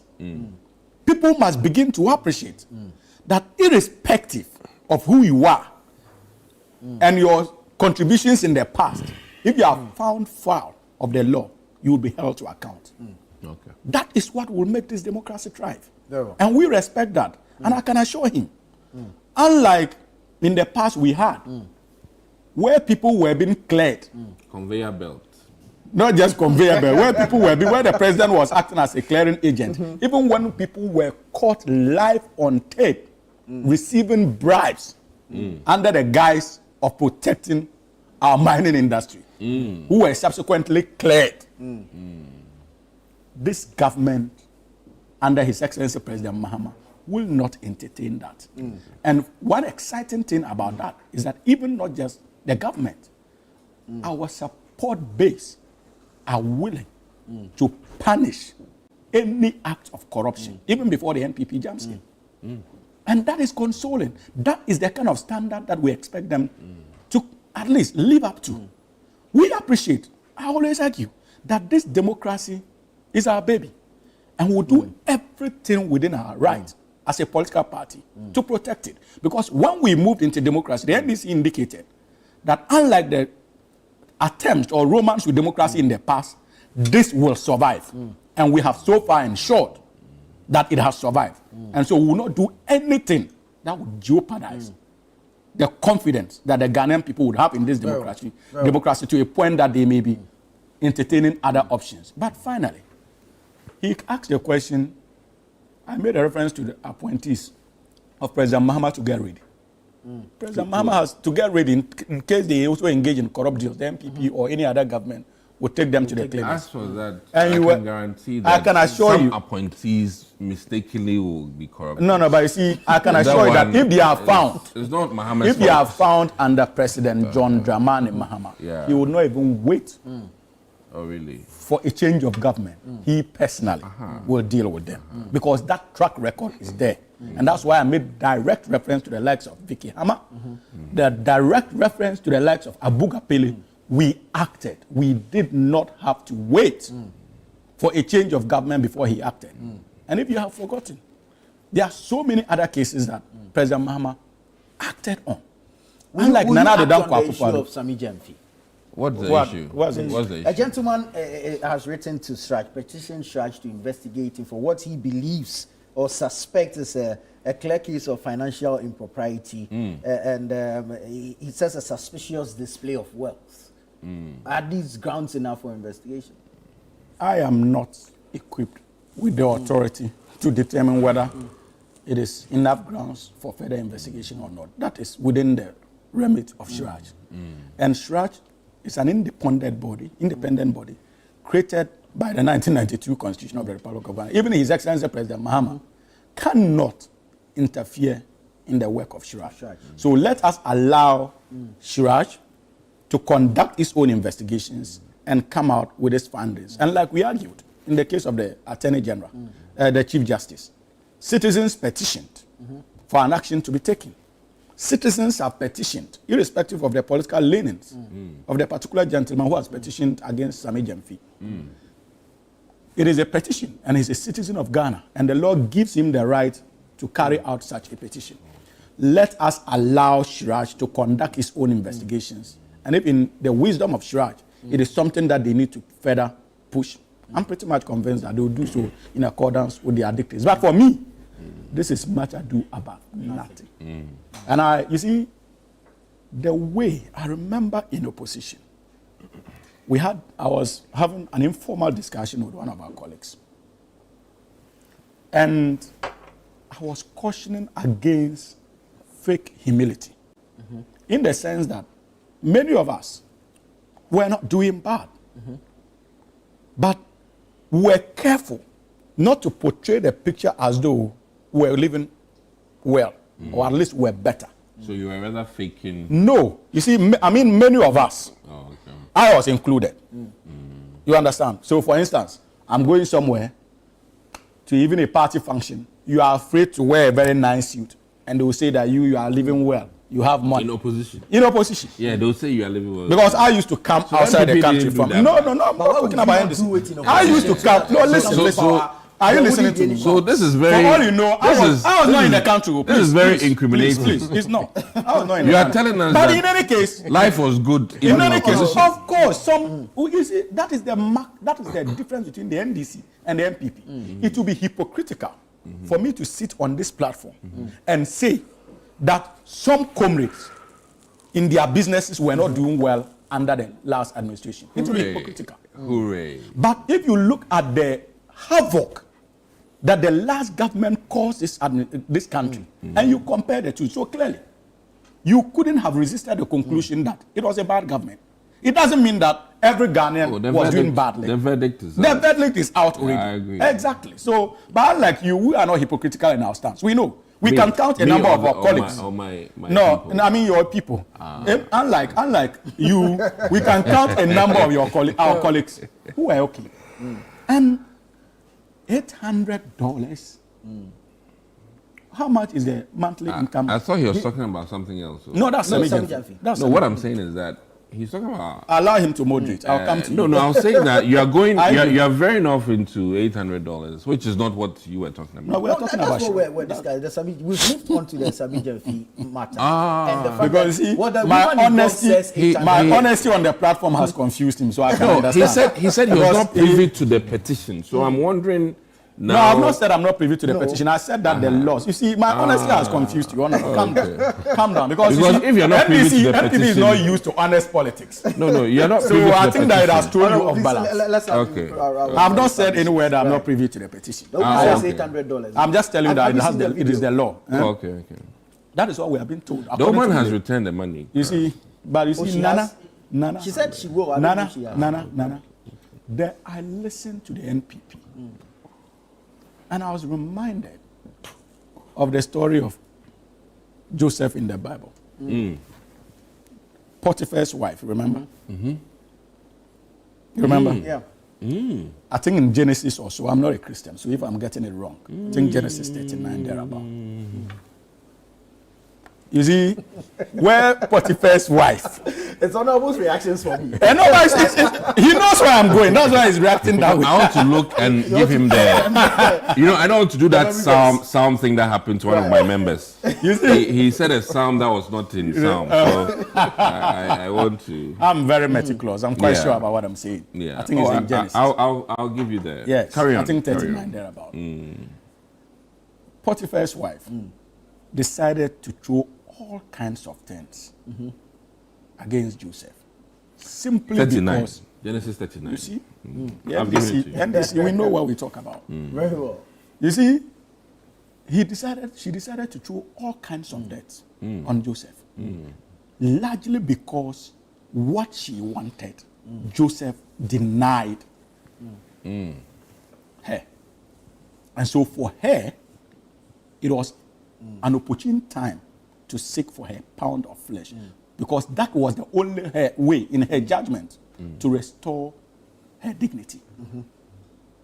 After she was rejected by Joseph. You were there. That is the state, according to the Bible. Your pastors quote it daily. You are a Christian, I'm not one. Please go on. That is the state we find ourselves when dealing with the Sami Gyamfi issue. The NPP has simply reached a stage in life where they feel that their loss of the last election was largely instigated, influenced, and driven by the likes of Sami Gyamfi, Esquire. And so for them, the biggest thorn in their flesh the last 8 years was Sami Gyamfi. So even if there's nothing with evidence of corruption, you should be able to formulate one and make sure that it sticks so that you can take your pound of flesh from Sami Gyamfi. And I can assure them, like Joseph, the Honorable Sami Gyamfi will triumph. Because you see, we are dealing with laws. I read their press statement yesterday. and they made references to the Foreign Exchange Act. And I was wondering if there are lawyers on the NPP side of the bench, possibly maybe because of the number they have now in Parliament, it has affected their ratio when it comes to lawyers on that side of the bench. There is no single law under the land that the gentleman has broken. In any case, even when he was handed over the money, it was in his private space. He entered his car. He had an aide in the car. If he wanted to do it publicly, he simply could have stayed where he was standing and requested the aide to bring out the money or bag. He did not do that. He exercised good judgment and jumped into his car.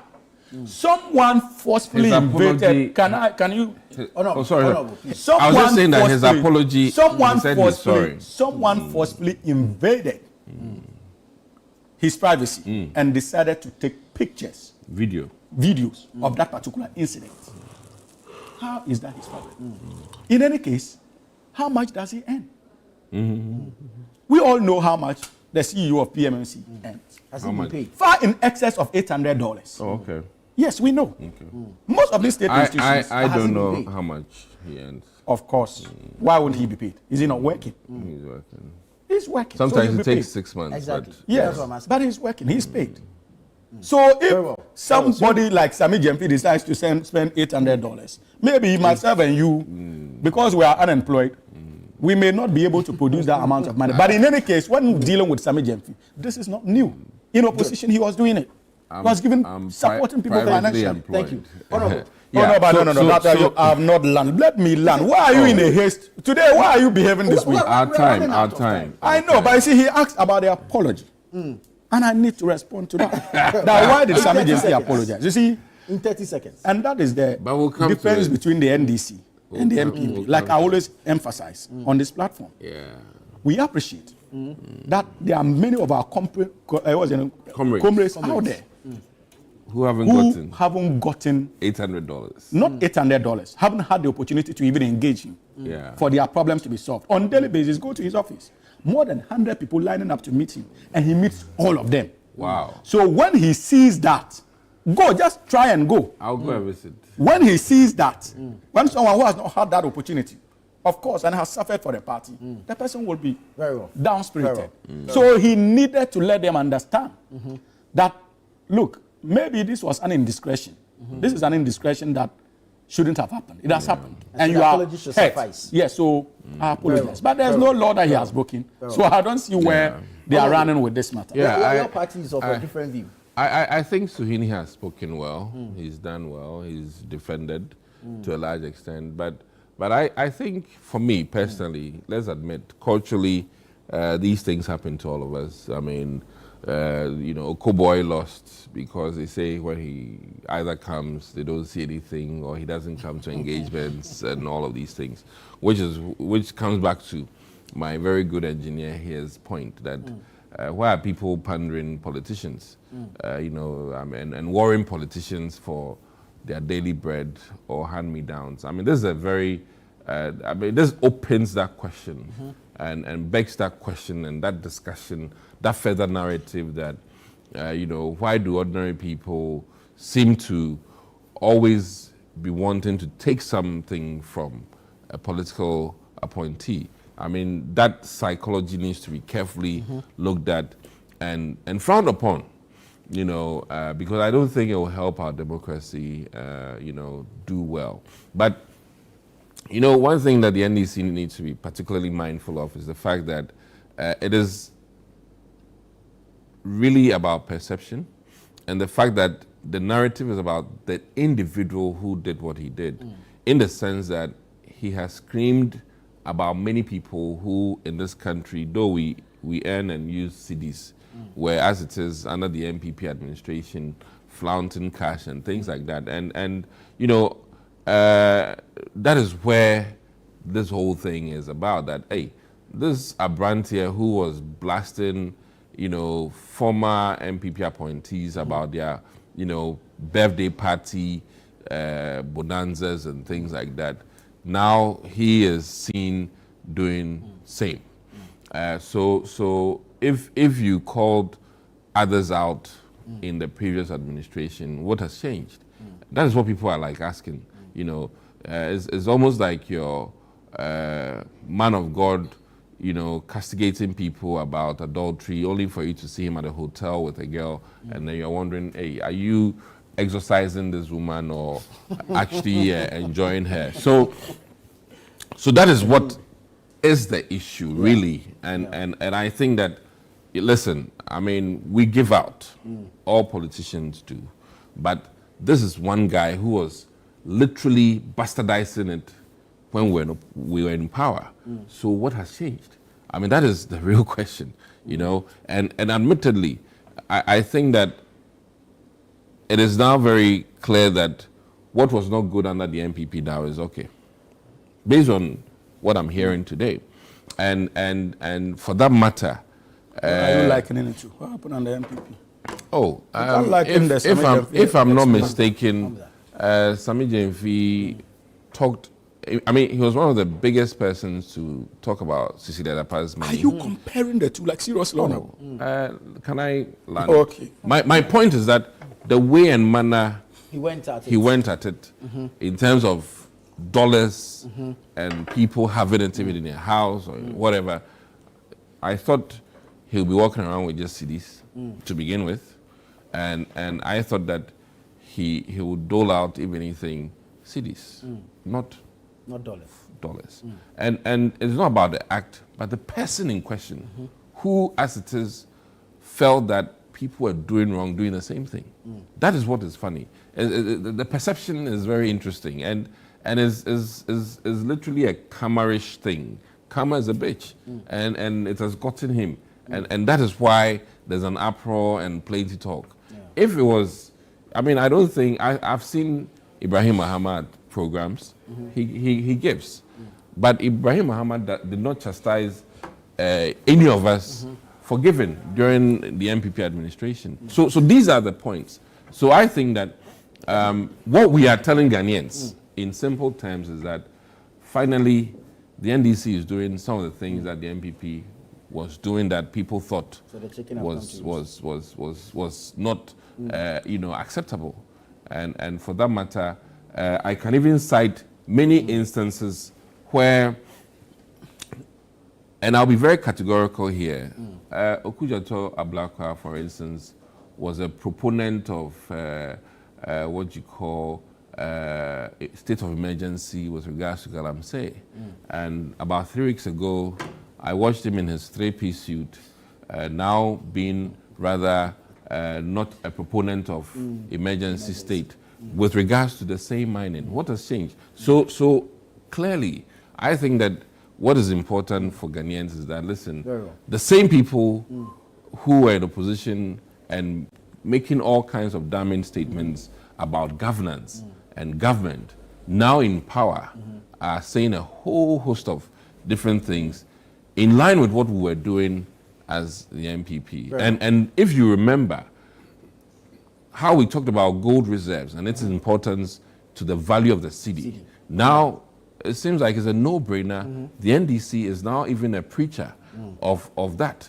And I just want Ghanaians to know that, you know, these guys have not been consistent in some of the things they've said. So I mean, those are my key points.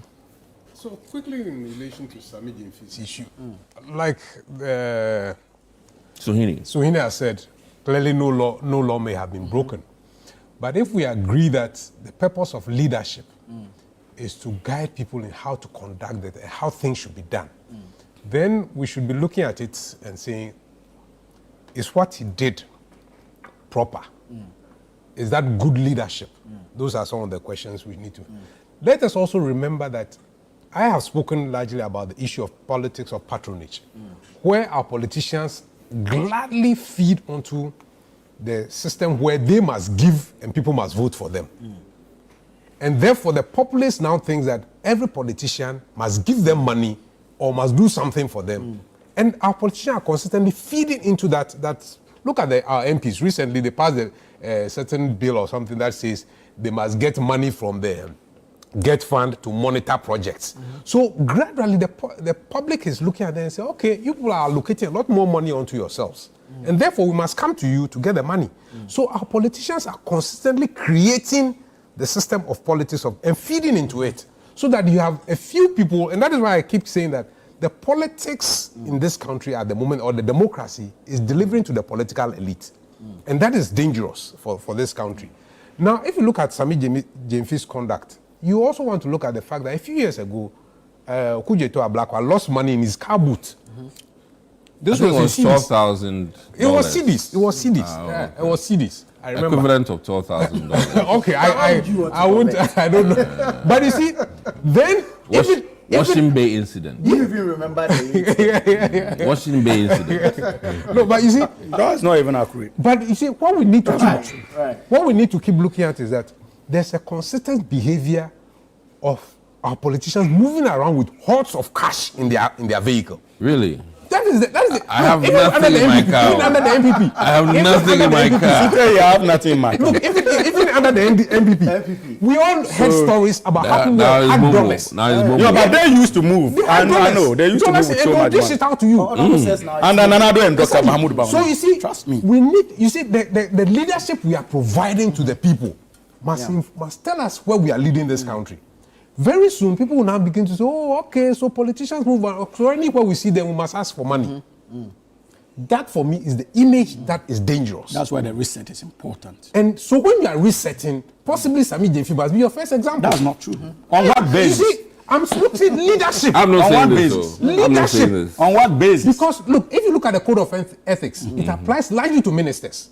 So he hasn't even violated the code of ethics. But the spirit of the code of ethics says that you must not be opulent. You must not display opulence. But how was he opulent? How was you go out? You see, that is the problem I have with you. You're not even the gentleman was in a car. At his private space. He was getting into it. He got into that. He sat in his chair at his private space. Someone invaded that private space. Yeah. And decided, no, but his car was. He knew he was being filmed. He knew he was being filmed. How could he have known? Look, the man took so many people around him. How can you conclude that he knew? He knew he was being filmed. No, but he took a picture. It's the same thing as told me. He noticed there were cameras. He knew there were cameras. No, he was so the being issue more of careful. discretion. I disagree with you because. Would you admit that he could have been more careful? No, the and issue of there was discretion. nothing he could have done at that point. If you look at the video critically, he was concerned. His attention was on the money that he was moving. And you could see the guy moving from all angles to get Sammy Gyamfi. So how could he discover that at that point? When his attention was on the money. We should now tell the people that because of Sammy Gyamfi, I can't give you money. Can you see? Nana, you see the attempt to use Sammy Gyamfi by the honorable Let me finish my point. as a validation. I said because of him now we can't give money. That they committed in the last regime. Let's have engineer. Let's agree. So that, because the things we complain about, they are doing it. Let's agree. You see, but Sammy Gyamfi is being confounded by issues within the NDC itself. Now we can't give. Where even the NDC itself, the food soldiers are even more angry than people. So for me, it is not what Sammy Gyamfi does, but it is what the president does. Yeah. That will tell us whether the president himself watching. is interested in fighting the issues of corruption and opulence and the spirit of the code of ethics. So for me, these are the things that we need to be Let me looking take a at. few messages. This one says, that I am would a be regular viewer of this show. I just want to add my voice to the call that many Ghanaians have lost hope in this democracy. And it goes on to list reasons. It says, 1, politicians and their cronies have subjected the masses into a vicious cycle of poverty and excruciating hardship while they're enjoying without boundaries. Even the few that have been employed either have to work for years before you are paid your salary. Even in some cases, the affected persons have to pay bribes before they get paid. Well, most Ghanaians, including me, now wish that the... Okay, this... no, let's just leave this. Kojo from Medina, what you're saying is a bit too strong for us this morning. Alai Baba from Medina says MPP and its communicators are still displaying their emptiness in opposition in the issue of the Honorable Lawyer Sammy Gyamfi for doing good, and they are relating it to Code of Conduct by His Excellency John Dramani Mahama. The code talks about receiving gifts specifically and not giving, and the MPP are referencing or attacking referencing Lawyer Sammy Gyamfi's attack to the conduct of Cecilia Dapa, which is directly opposite. Okay. This one says, thanks to your panel members for being very objective, Kindly view the video again. Sami did not give $800 to Agrada. Sami gave a small amount of money to her, and she stole additional money from Sami by grabbing the leftover from his hand. The question is, who counted the gifted amounts? But gentlemen, thank you so much. This has been quite informative, quite educative. Thank you so much. Hamza Suini, member of the NDC's communications team. The Honorable Dixon Adumaku Kisi, former member of Parliament, Anya constituency, and of course, Michael Kosidede, an engineer. This is Breakfast Daily here on Channel One Television. We have a lot more on the show. We're going to have a conversation regarding the Agric Fair 2025. Stay with us. We'll be right back.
Bold patterns, bolder women, celebrating the gift of womanhood. GTV, life styled.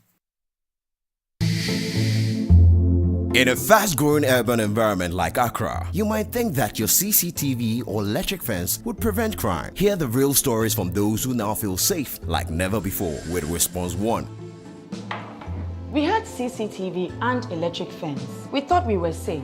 But when the robbers came in, they cut our fence and they didn't care. I was terrified for my baby's life. The CCTV recorded everything, but Response One monitored alarm system, which is connected to our electric fence, that saved us. The swift response from the alarm system triggered a signal instantly. They dispatched their response team immediately. We now feel safe. Now we truly feel protected. Don't wait for tragedy to strike. Protect your home with Response One's monitored alarm system and our theft protection guarantee. Immediate response, real protection. Response One. Stay connected, stay protected.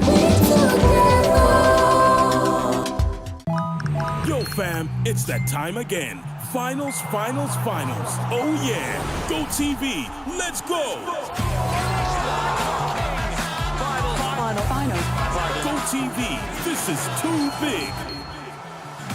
The Premier League, La Liga, Champions League, FA Cup, Europa, and more. Finals. Stay connected to catch all the biggest football finals with your best football friend. Go TV. Love it. Calling all farmers, agribusinesses, and innovators, this is your chance to shine. Channel One TV invites you to exhibit at AgriFair 2025, one of Ghana's largest agriculture exhibitions. From Friday 20th to Sunday the 22nd of June, the A4 Sutherland Children's Park in Accra will come alive with the very best from Ghana's agribusiness sector. Are you a farmer with fresh produce of any kind? Be it crops, livestock or poultry, fisheries or aquaculture, or you're a supplier of agro inputs and processing machinery, this is your platform to connect with the world. AgriFair 2025 is more than an exhibition. Showcase your fresh produce, share your expertise and experience, and grow your business. So, to all farmers with fresh produce, livestock or poultry, fisheries or aquaculture products, come, sell, network, and expand your business. AgriFair 2025, where culture meets innovation. Register now to secure your spot. Call us on 0205 973 973. Come one, come all. Enjoy the freshest farm produce at unbeatable prices. And treat yourself to sizzling kebabs made from beef, mutton, pork, chicken, and more. Great taste, great value. Don't miss out. The AgriFair 2025 is powered by Channel 1 TV with support from 97.3 CDFM and is proudly sponsored by Exim Bank, Legacy Crop Improvement Center, and Development Bank Ghana.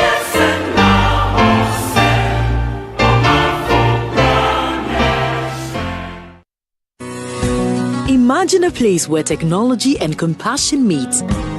A sanctuary of health, precision, and trust. At Olive Health Diagnostics and Imaging, we redefine excellence.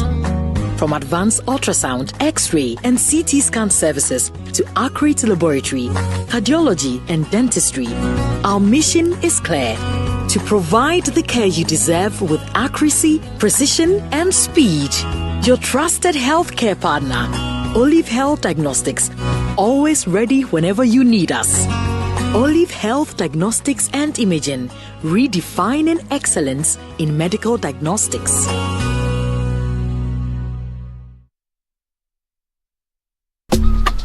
Life is a celebration of moments. Big and small. The sun is scorching, I'm feeling the heat. With Piva Drink, every moment becomes a refreshing celebration. From the beach to your home, in every corner of your world, Piva Drink adds a burst of refreshment. Give me Piva cocktail and tangerine.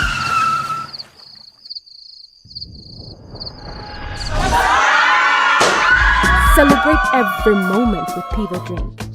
Refreshment for every occasion. Piva Drink, a taste you will love.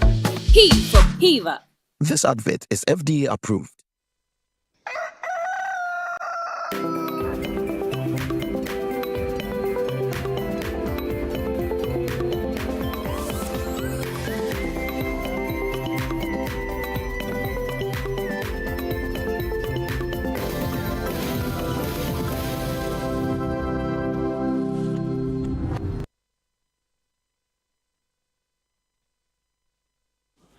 We're grateful that you stayed with us here on a Breakfast Daily on Channel 1 TV. Nana Tufo just ended with the politicians or the engineers with the newspaper review. We are taking over from now to 11 a.m. and trust me, we are bringing you nothing but the best on this network. Fully packed show today. My name is Philip Nilate. And my name is Chris Carter. We're excited to be here with you. Remember that you are part of this show, so that makes you part of the Breakfast Daily community. So feel free to join in at any time by sending in your messages. It could be questions, it could be contributions to any of the conversations that we are having, and it could be just heartfelt messages to your loved ones and your colleagues. Just send it via the WhatsApp number on your screen, and we will get to read it on the show. Do not forget to use the hashtag Breakfast Daily if you want to contribute or ask those questions via X or Facebook. We will get to read it here. I know you're watching us on YouTube Live. That's some of you. So just leave the comments right there on the comment section and it shall be read on the show. So Chris has said you are watching you on YouTube Live, and also you can join us with your thoughts, submissions, and comment on whatever we are going to talk about on this show. But what is trending? What is trending? What is trending? What do you have on your timeline today? All right, so we have some more issues from Sammy Gyamfi. It seems like he's going to be trending for a week. He's been trending from Saturday, and he's still number one. And we because Agrada, the lady he gave the money to, has said that if things become worse, she would eventually return what she says is the $800. And if Sammy Gyamfi should lose his job or should be sacked as a result of this, she's going to burn her church. So she's understandable, but don't burn the people inside. She has made a very that's like a challenge out there. So we are just looking forward to what is going to happen on this case. And there was also an update on this issue where a private citizen, Eric Akachi, has formally petitioned the Commission on Human Rights and Administrative Justice over what he describes as the suspicious display of Wealth by Sammy Gyamfi. So it's still, it looks like every now and then there is something that is keeping it in the trends. And also yesterday, the New Patriotic Party, a press conference led by its national organizer, Nana Boakye, also said that, well, some sanctions should be taken against Sam Gyamfi. So that is what is actually making it be in the news all the way from Saturday till now. Right. And we have some NBA trends, and this one, it's about Jokic. It seems like the Serbian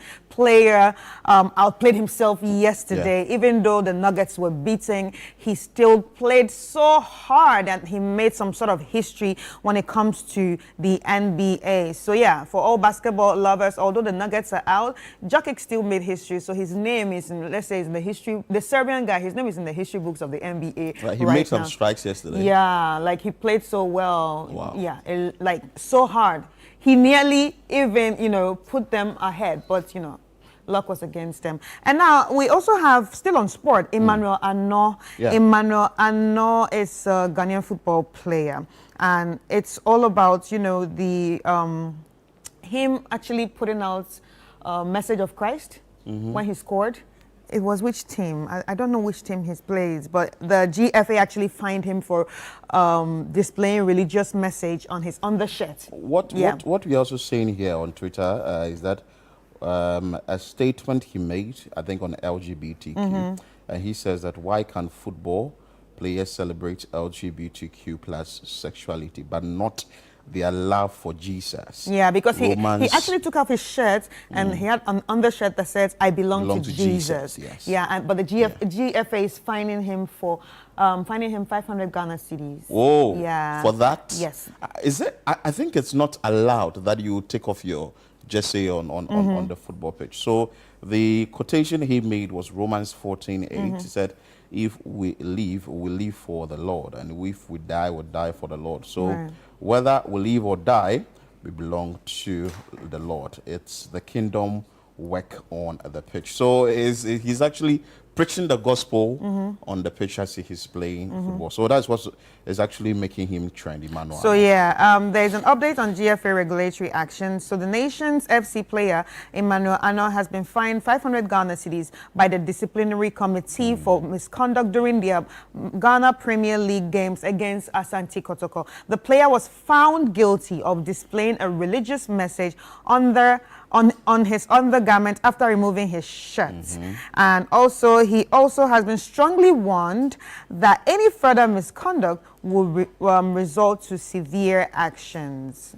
Yeah. Well, I think the GFA has made its point clear, because I've not seen footballers who would want to take off their shirts. Maybe it's a way to also instill discipline within the football space, and also to get the players to be in check. Even if you would want to preach the gospel, you could actually also do it out of the pitch or when you are not on the football field, so that it doesn't create that sort of friction between the player and the authority, that is the Ghana Football Association. Right. So I guess that's what we have for the trends. And yeah.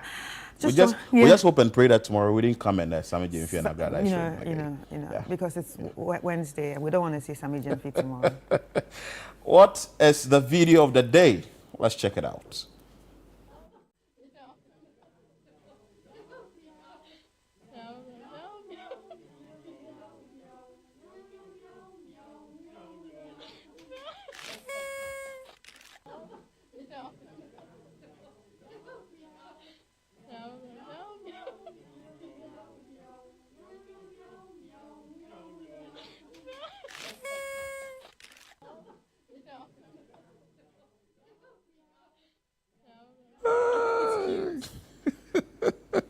It's really cute. What makes it cute? I throw birthday parties for my dogs. Oh, really? Yes, one is born in September, that's around my birthday, and the other one came in December, so yeah. Oh, yeah, those kind of people, eh? I'm a dog mom. Oh. So I think it's really cute. Oh, interesting. Especially if they're part of the family. You're not a pet person.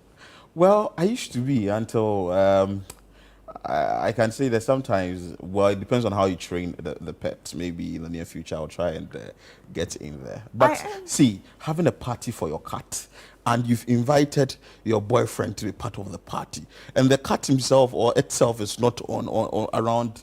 He's on the floor. He's on the floor. He's on the floor eating the cat's food.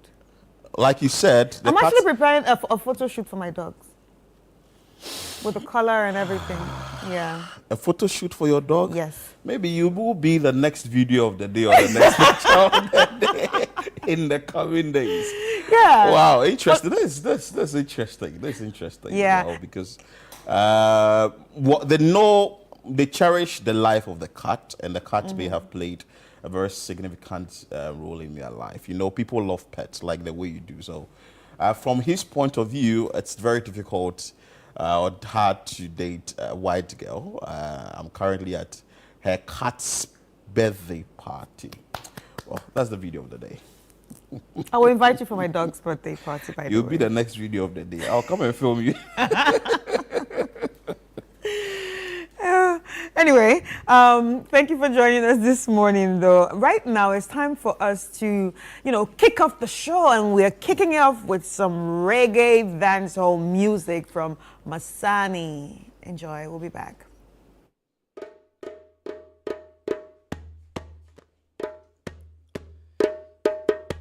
Yes, sire, I don't know how the thing go, Yes, sire. Good morning, Ghana. I go by the name Masani. Abdulaziz Nilate, baby. Yes, sir, I don't know. Hear this one, yeah. We not need no wicked man who want blood money. Need no bangaran who want quick money. Our eggs and nil for my father. Jah Rastafari. We not need no wicked man who want blood money. Need no bangaran who want quick money. Our eggs and nil for my father. Jah Rastafari, amazing grace, amazing grace, amazing grace, amazing grace, amazing grace, amazing grace. I never want to be a victim, yeah.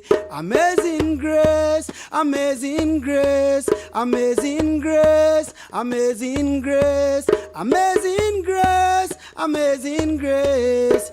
I never want to be a victim, yeah. So me say open up your eyes and ears and listen, so you could never be or fall as a victim, yeah. Quick money is the root of evil. When you chase it too much, you be in the shoes of the devil. Me I want to be a victim, yeah. Some will go always go up on me knees and pray. Jaja time is the best and the last shall be the first. All a tongue of people them life. Fi just get what they want, which is blood money. I never want to be a victim, yeah. Fi just pull a trigger upon them real mommy. Me now want to be a victim, yeah. See chop a ling upon them real mommy. Amazing grace, amazing grace. We no need no chichi man who want blood money. Need no bangaran who want quick money. Our eggs and nil for my father. Jah Rastafari. We no need no wicked man who want blood money. Need no bangaran who want quick money. Our eggs and nil for my father. Jah Rastafari. Amazing grace, amazing grace, amazing grace, amazing grace, amazing grace, amazing grace. I never want to be a victim, yeah. Glory be unto the Father, the Son, and the Holy Spirit, as Jah was in the beginning, now and ever shall it be. Jah without end, Selassie I Jah. Oh, Lana. Uno weak, uno blind, uno sick, no. So Jah have mercy upon me and forgive me for all of my sins. To wash I am perfect, to be clean, yeah. Only I, King Selassie, I, Jah Rastafari. Glory be to thy name, yeah. Marcus I, King Selassie, I, Jah Rastafari. Your word is never without end. Why you killing the innocent child for your blood money? Cheating the poor, them forget your quick money, yeah. Mr. Heartless Babylon. One big question, one big question. Why attire come out for if you tongue down return now? In a Babylon or Zion, you are go tenant. You don't need no one to tell you to worship Jah. I don't need no one to tell me to worship Jah. You don't need no one to tell you to worship Jah. Amazing grace, amazing grace. We not need no wicked man who want blood money. Need no bang around who want quick money. Our eggs and nil from my father. Jah Rastafari, amazing grace, amazing grace, amazing grace, amazing grace, amazing grace, amazing grace. I never want to be a victim, yeah.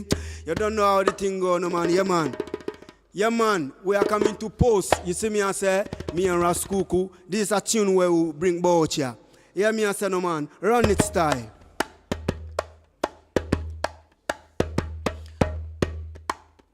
Ah, ah, ah, ah, ah. Hold on, so me say flip who nobody pon me rise so. Stay on the waistline pon me rise so. Make me take a snap of you, girl pose. Come give me that pose, girl pose, girl pose. Make me take a snap of you, girl pose, girl pose. Make me take a snap of you, girl pose and pose, pose and pose. Make me take a snap of you, girl pose and pose, pose and pose. Make me take a snap, baby girl just pose. Come close, we need me sunflower, we need me rose.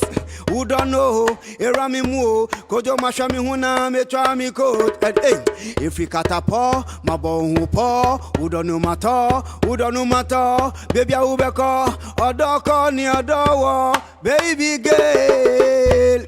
Inna the party, baby posy the watchy. Me dindi kojo cratchy, my son tell them we party, girl pose. Girl pose, make me take a snap of you.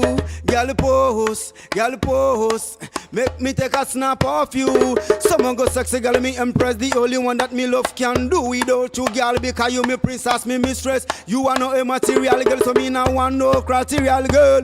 Boom, man a shatter, man a bad, man a killer. Don't mean I need no girl who always I go front. Come put on the crown, make we girl and figure down, figure down. Hold on, no girl pose. Girl pose, make me take a snap of you. Girl pose, girl pose, make me take a snap of you. Girl pose and pose, pose and pose, make me take a snap of you. Girl pose and pose, pose and pose, make me take a snap of you. Hold on, change your star, never be like that. Take it slowly, moonwalk like that. Baby pose and pose like the way you frost, like the way you frost. You too pretty, you need no apology. Me want to see the sexy body in the bikini. That me want to see. Girl make me see. That me want to see. Girl make me see. On island me want to see the sexy body. You feel me? On island me want to see the sexy body. You feel me? Girl pose. Girl pose. Make me take a snap of you. Girl pose. Girl pose. Make me take a snap of you. Girl pose and pose. Pose and pose. Make me take a snap of you. Girl pose and pose, pose and pose. Make me take a snap of you. You know me dream pretty girl. And you put me tat and a loza oza love. No one go finyum. Me mansion, me care everything. And you are on a girl come back at home. And never run. Why your bank? She say him from Kingston with Pata Kingston. Him say him from Young Down. She a do the dirty wine like a chameleon. Holande, girl pose, girl pose. Make me take a snap of you. Girl pose. Girl pose, make me take a snap of you. Girl pose and pose, pose and pose. Make me take a snap of you. Girl pose and pose, pose and pose. Make me take a hey, baby just get pose. Come close. Who need me sunflower? Who need me rose?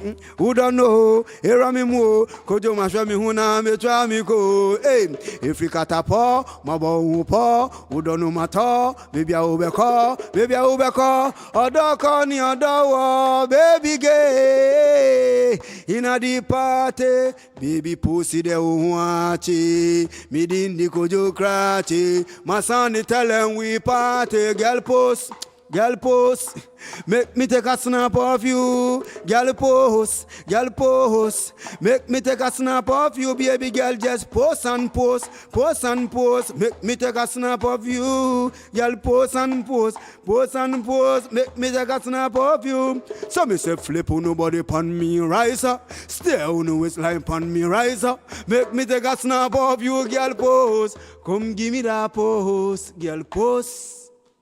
Wow! Yes, sir. You've been singing girl pose, girl half pose. Now what are you giving me for posing? After the show, I'll give you something. Masani, hi. Yes, sir. Cool. You are welcome to the show. Thank you very much. All right, first of all, I'm very curious. How long have you been doing this for? I've been doing this for quite a long time, you know.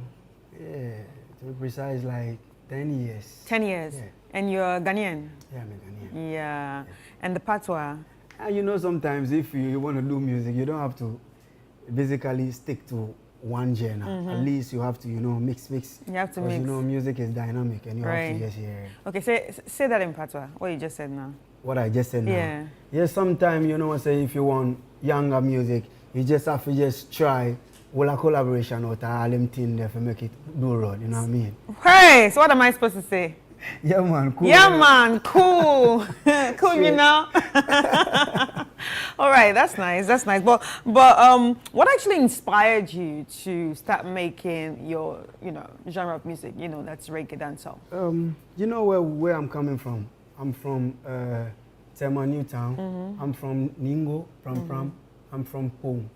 You know, and you know, in the slums, you know, there are a whole lot of things going on, which I believe as a messenger, with Jah has chosen. Because I didn't choose music, music chose me. How did it choose you? And you know, sometimes when, let's say you want to do something, or let's say you don't want to do something, right. but the thing is pushing you every time. Right. The thing is following you. I'll give you an example. Like, you know, this fetish priestess, we call them Wulome, yeah. You see those people. Sometimes it's not your choice. It's not your choice. You're chosen to do it. Yes. All right. So that's how music chose so you. Music chose me. I don't choose music. Oh, you know, choose music. Music chose you. Okay. Yeah, man. All right. Anyway, let's do something real quick. Sizzla Kalonji Chronics. Who do you listen to? Because to both of them. you have something that says inspire you. I listen to all of them. You listen to all of them. And apart from that, in Ghana, who do you listen to?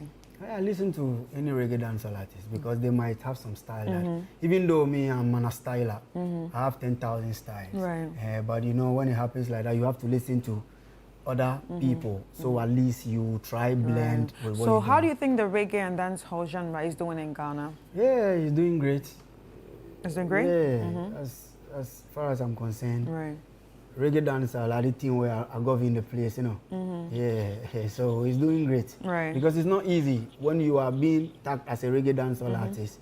What comes into people's the fans or people's mind is we like it be some way because of sometimes maybe the rasta or the way sometimes your looks and all that.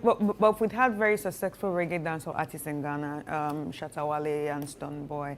Yeah, those are very successful ones. So. When they are starting, you would not know. Right. Yeah, you know, in Ghana, it's like when you are doing reggae dancehall, you are tagged as, you know what I mean, somebody who doesn't. All right. Yeah. No worry. We really appreciate your music. So how many music do you have out there to your name? I have many. Right.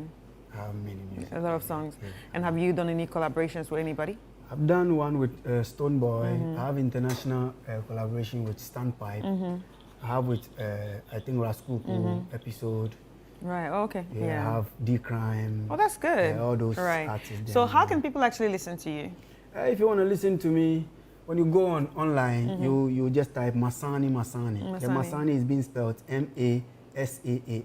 Right. Yeah, when you go there, all platforms, all digital platforms, when you This is a new one, the one you were posing and Yeah. posting and thing, you know what I Yeah. mean? Yeah, that is a song that I really dropped just last week. All right. Thank Yeah. you so much. Thank you Yeah. so much. So, ladies and gentlemen, you've heard it from Masani. Go out there and support him on all streaming platforms and also on social media platforms.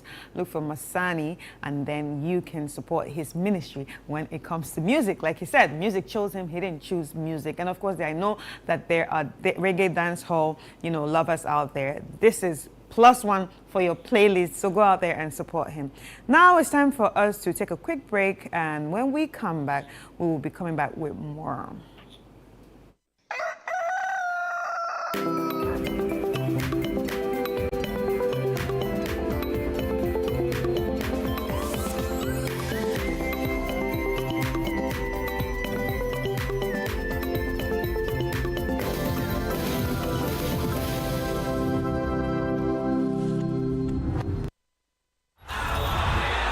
It's time for the main event.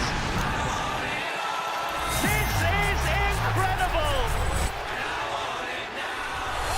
Yes! He has written it, and the dream lives on. I cannot believe it. Stay connected to DSTV this April and May and get all the football finals you want. Welcome. It's Play to 8. Get ready for the game show where every play has a purpose. Welcome to Play to 8, the only game show where your knowledge and skill don't just win you prizes, they help change lives. What sport is considered the most popular in the world? Football. Every point you earn goes toward real-world support, from school supplies to health kits, clean water to emergency relief. Play smart, play big, Play to 8. Catch all the action, the drama, and the heat. Most commonly spoken language in Brazil. Portuguese. Play to 8 every Sunday at 3:30 p.m. only on Channel 1 TV. Edna, let's begin. The Play to 8 game show is proudly sponsored by Tank Palace, Giraffe Island, and VVIP.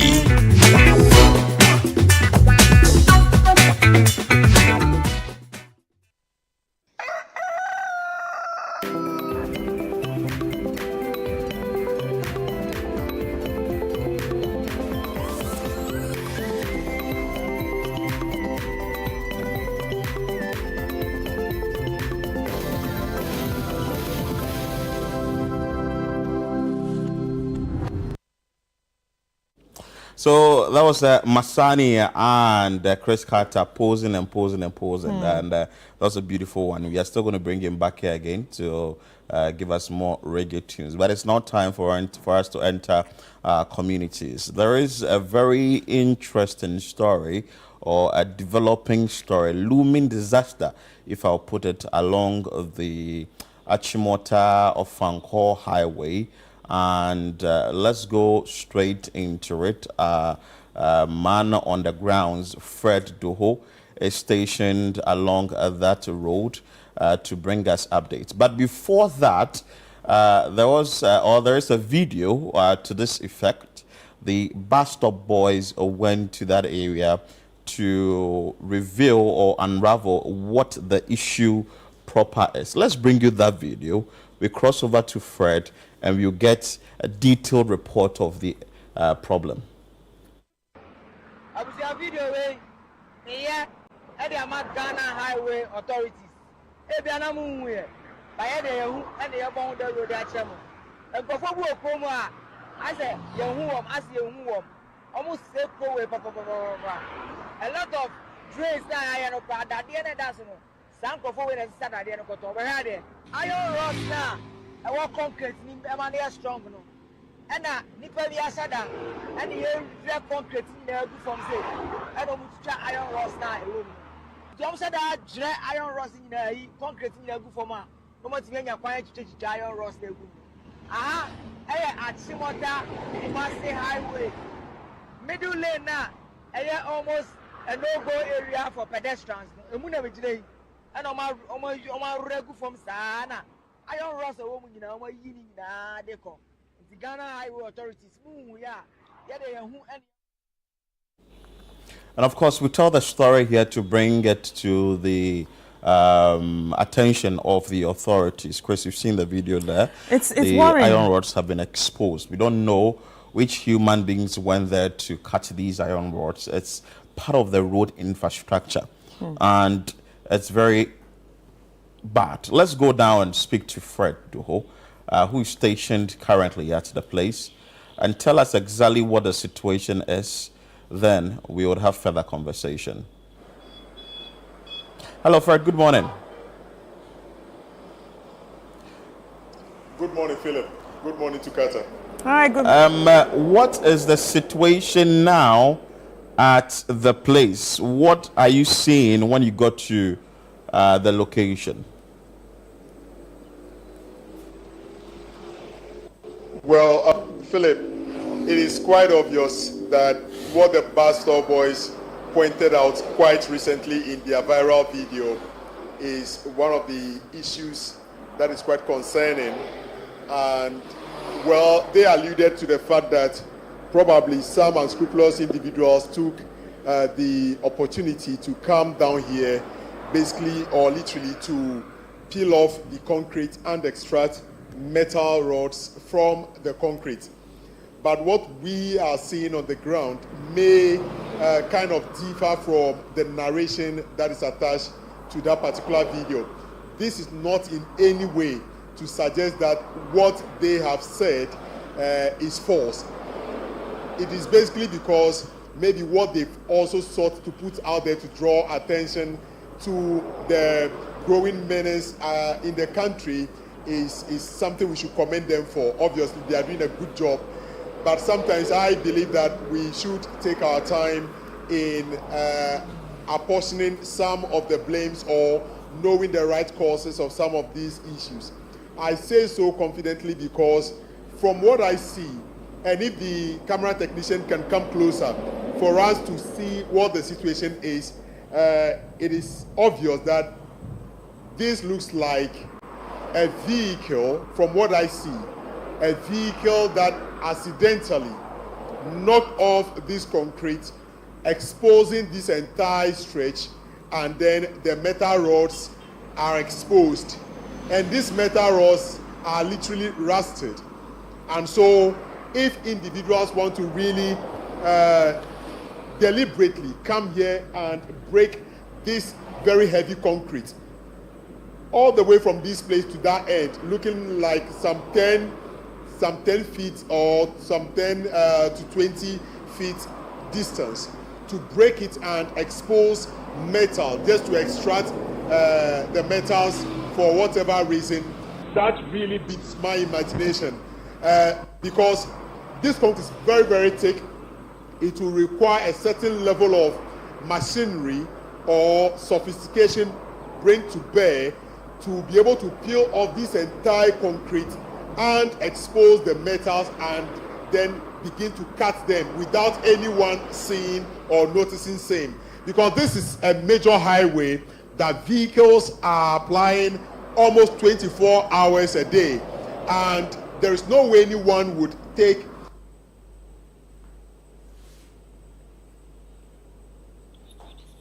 Okay, so we're still going to engage Fred, but from what he's saying, what he has identified is that it may be a vehicular crash there, an accident that has led to the peeling off of the concrete and further exposing the iron rods. But whatever the case is, we know that there are also authorities who may have seen these things. This is one of the things that we are citing on the road. But again, there is also another big issue where even when you get to the Achimota Old Station, the overhead there beneath it also has a very big issue. But Fred is back on the line or joining us live again to continue his reportage. So Fred, take over from where you left off. I don't know where actually I went off at, but I was making the point that from what I see, it is going to be quite difficult for any individual to bring in either hammer, chisel, or any form of machinery to begin to break a concrete of this thickness just to extract iron rods, and no concerned citizen driving on this stretch would see that and draw their attention to what they are doing, because this is a very busy road that it is used 24 hours a day. You see vehicles moving from Kumasi towards Accra on a daily basis. So it beats imagination if indeed the narration accompanied to the video circulating on social media by bus stop boys is anything to go by. Really, what I see, or what I am holding in my hand currently, is a sticker from the DVLA, the reflector on vehicles. So the point I was making earlier is that it could possibly be that one of these heavy duty vehicles was trying to move and accidentally knock off this particular concrete, exposing the roads and leaving the place damaged. And so this place, you see the debris left right on the ground, and the metals also exposed. And the metals, I can also say, these are rusted metals. The metals are rusted. And the impact of whatever happened here, we see this concrete is also gradually peeling off. And over time, when erosion is taking place and excess water enters between this concrete, it is going to cause this particular concrete to also fall off. And that is what I see on the ground. Same applies to what we see right here, that this place, the impact of the vehicle probably that knocked off the concrete has also impacted this area, and so it has weakened this side of the concrete. And generally the situation here, I want to believe that the whole incident that occurred here was due to some heavy vehicles that accidentally knocked off the concrete, exposing the iron rods.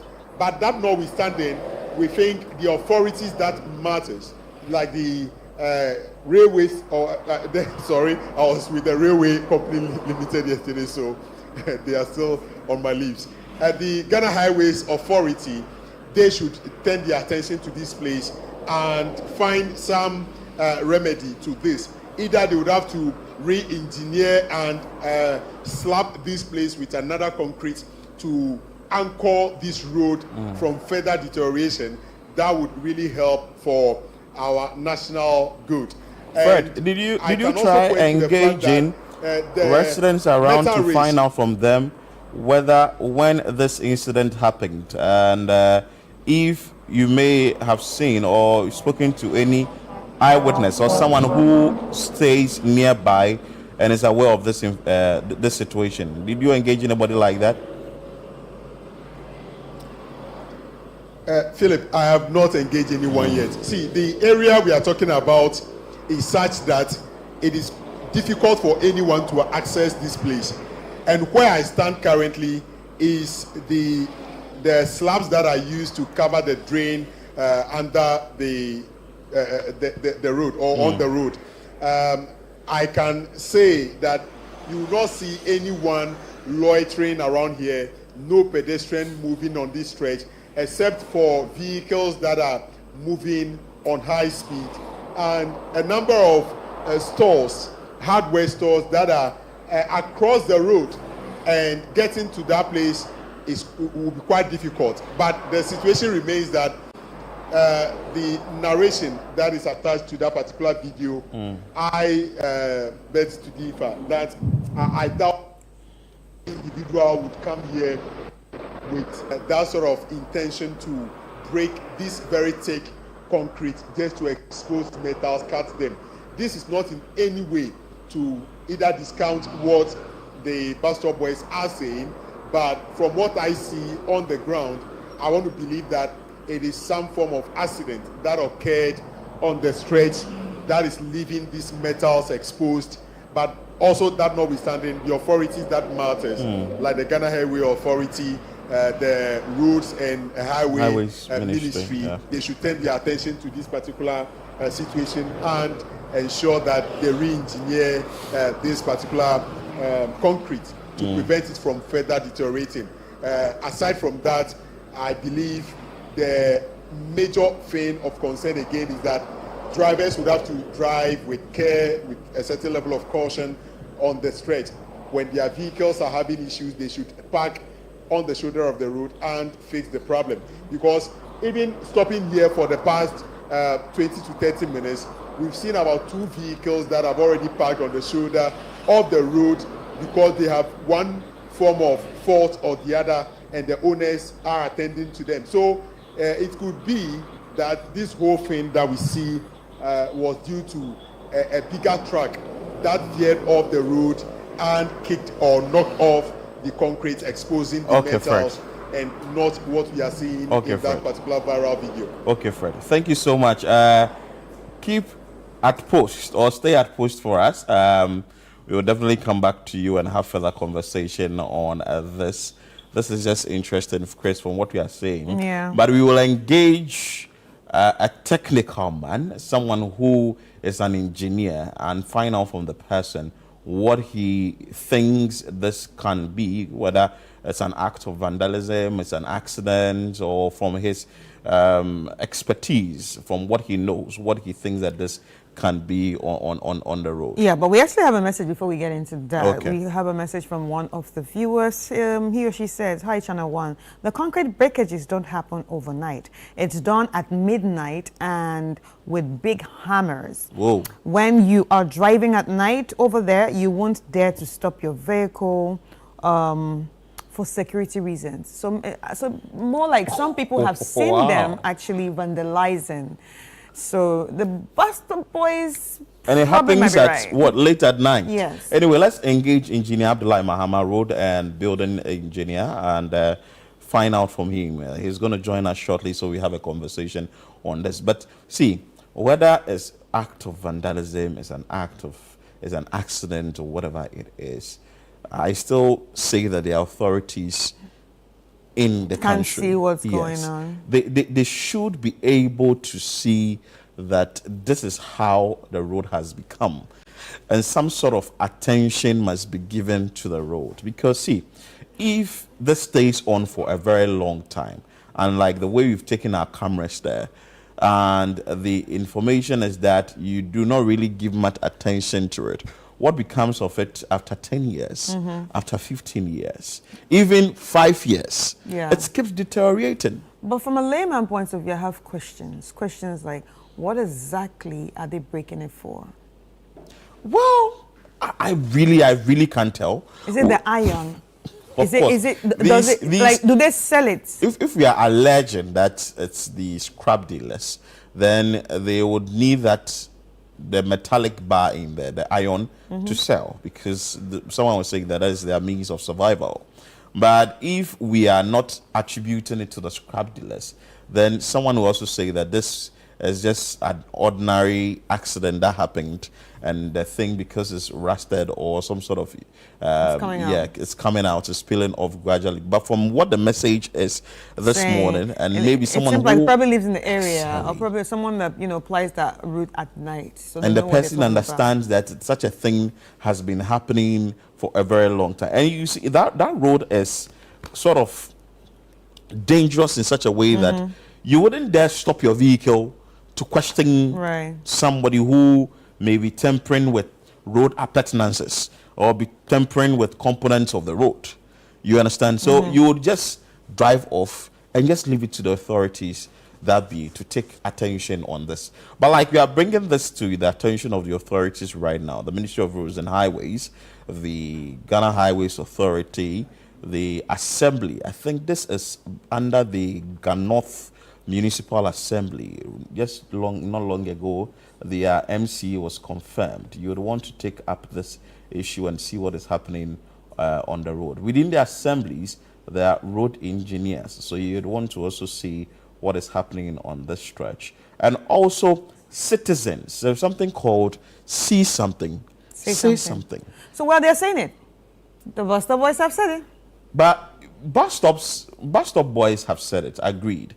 But residents around too can also report, because you just can't leave it at that bus stop boys has said it and maybe that bus stop, the boys even do not even reside in the area. But the fact that they are clearing drains every now and then, they would be able to see it. But the engineer Abdullah Mahama, a building and road engineer, is joining us live to help us understand what really the issue is. Hello, engineer. Good morning.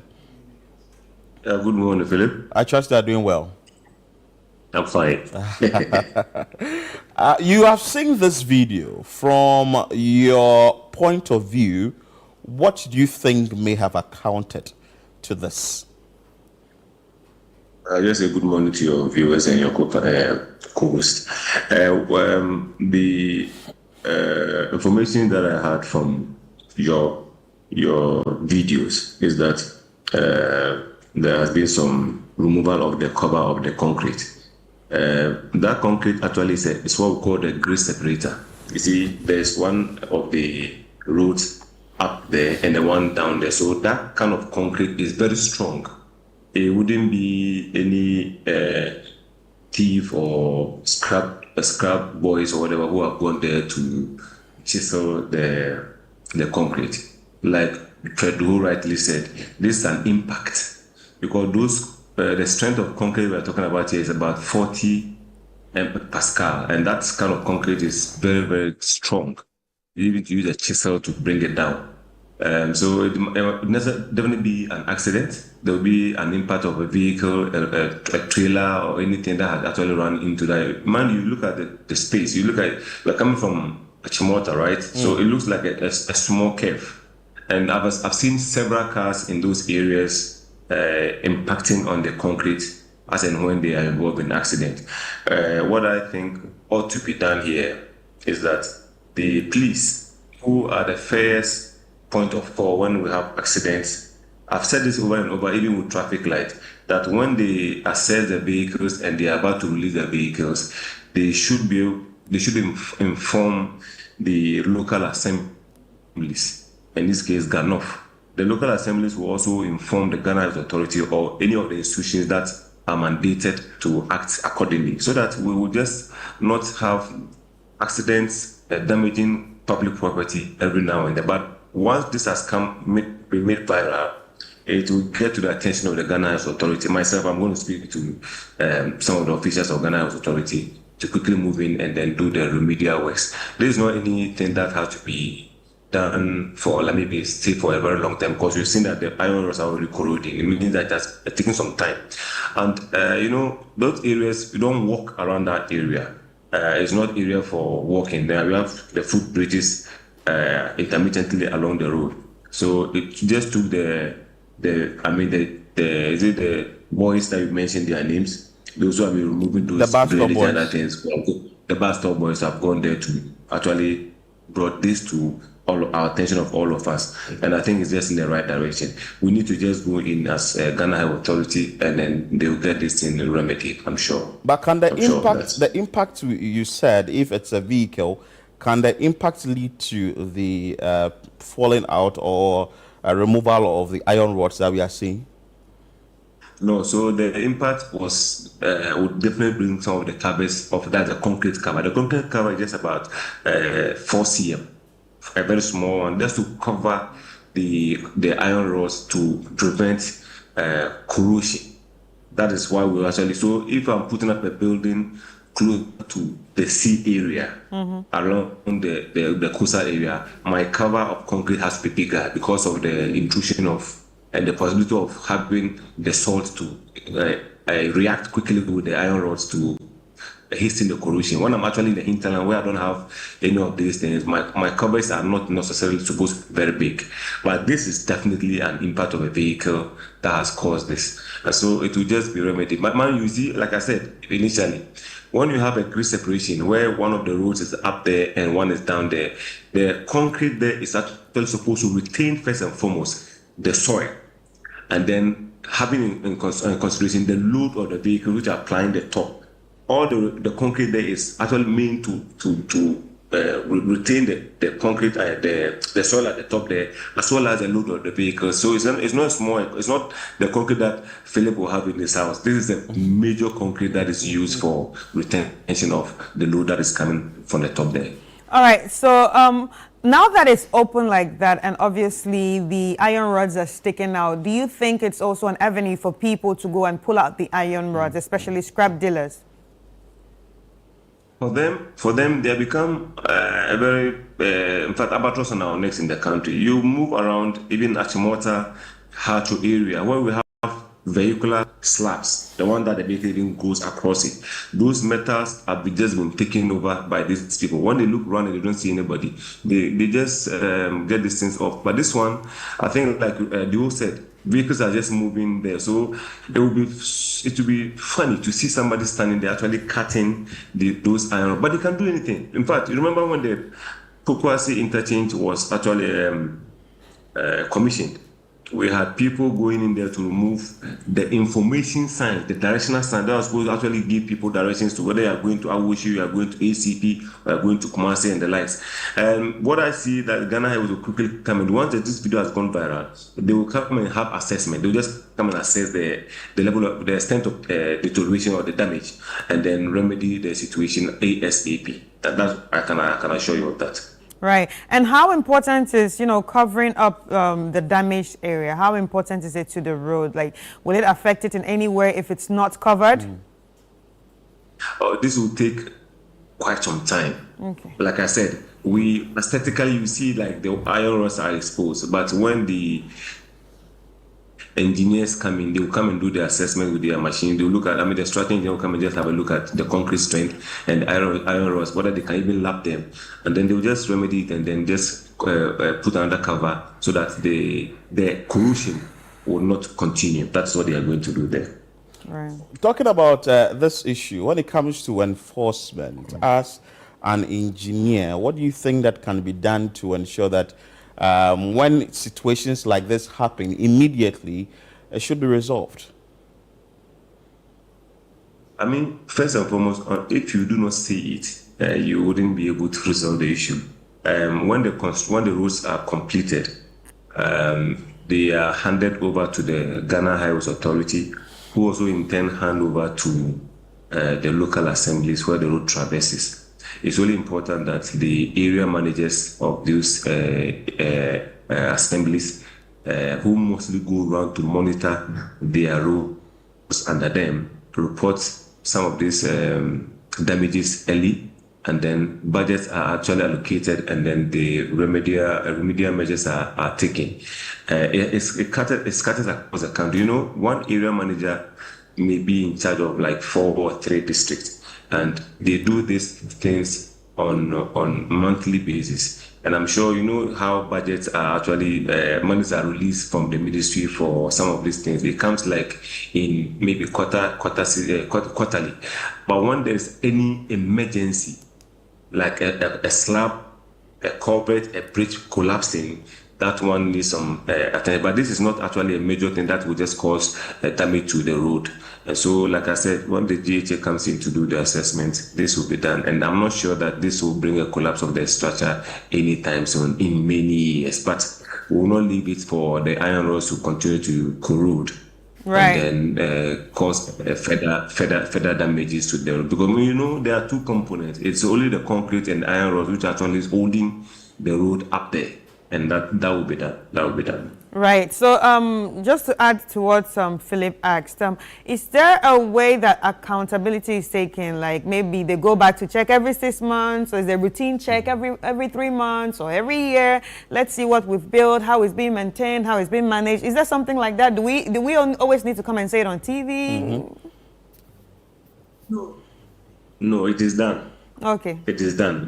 Like that's what I said. If the road is for Ghana Highways Authority, they have area managers. The area managers are actually in charge of particular areas. So let's say if we take Ganof to maybe Akwitiman area, there's an area manager of Ghana Highways Authority who periodically moves on the roads and checks all the furniture that are damaged, and then report to the regional director, and then these are actually summarized and then lumped up to the headquarters. And then if it is monies are actually allocated, they come in and do the remedial. Some of this, just imagine that an area manager just finished an assessment and has submitted for maybe the first quarter of the year. And this happens just in maybe the next week after the first quarter.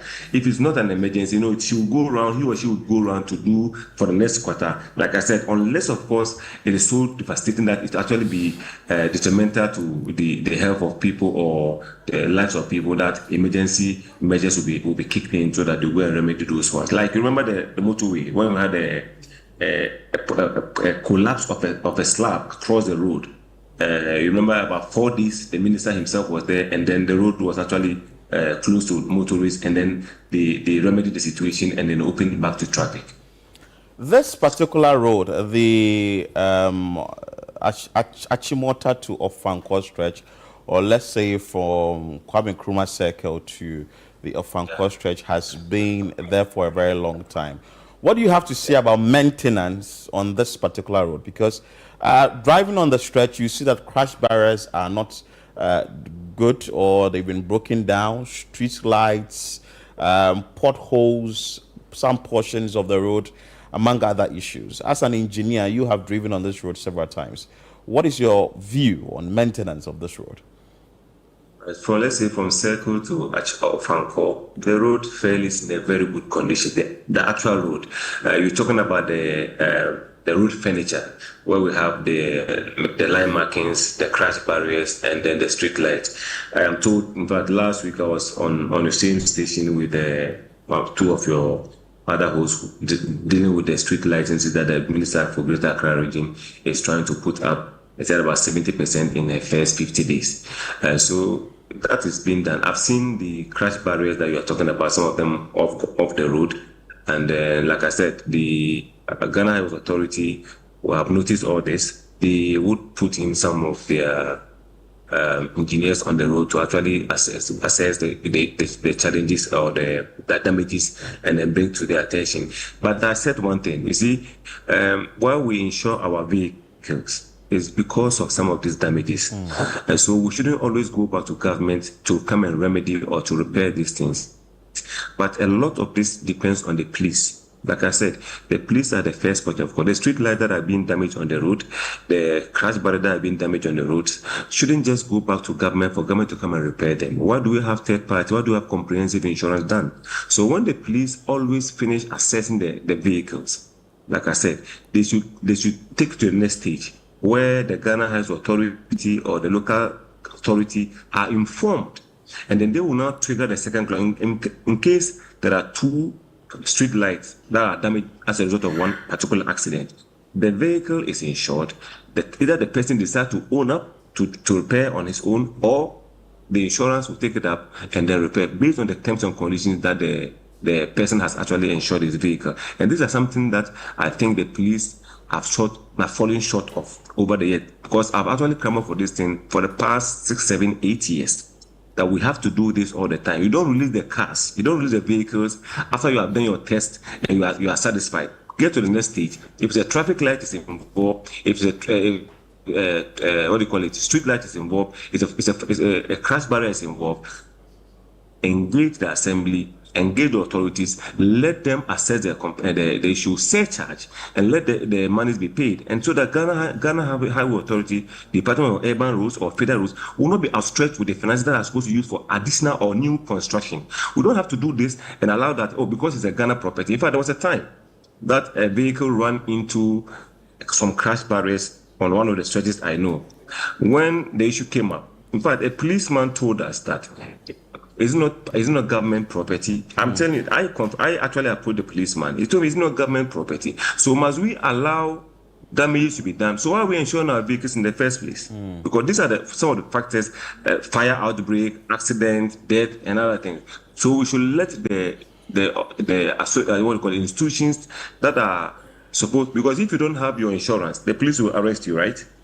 So if you insure the car, let the insurance also do their bit of the, so that government will not use all the money that they are accruing for expansion work to go and be doing remedial work because of cars being hitting our crash barriers, hitting our traffic light, hitting our street light, and they will send all those budget to government to use for to repair the roads.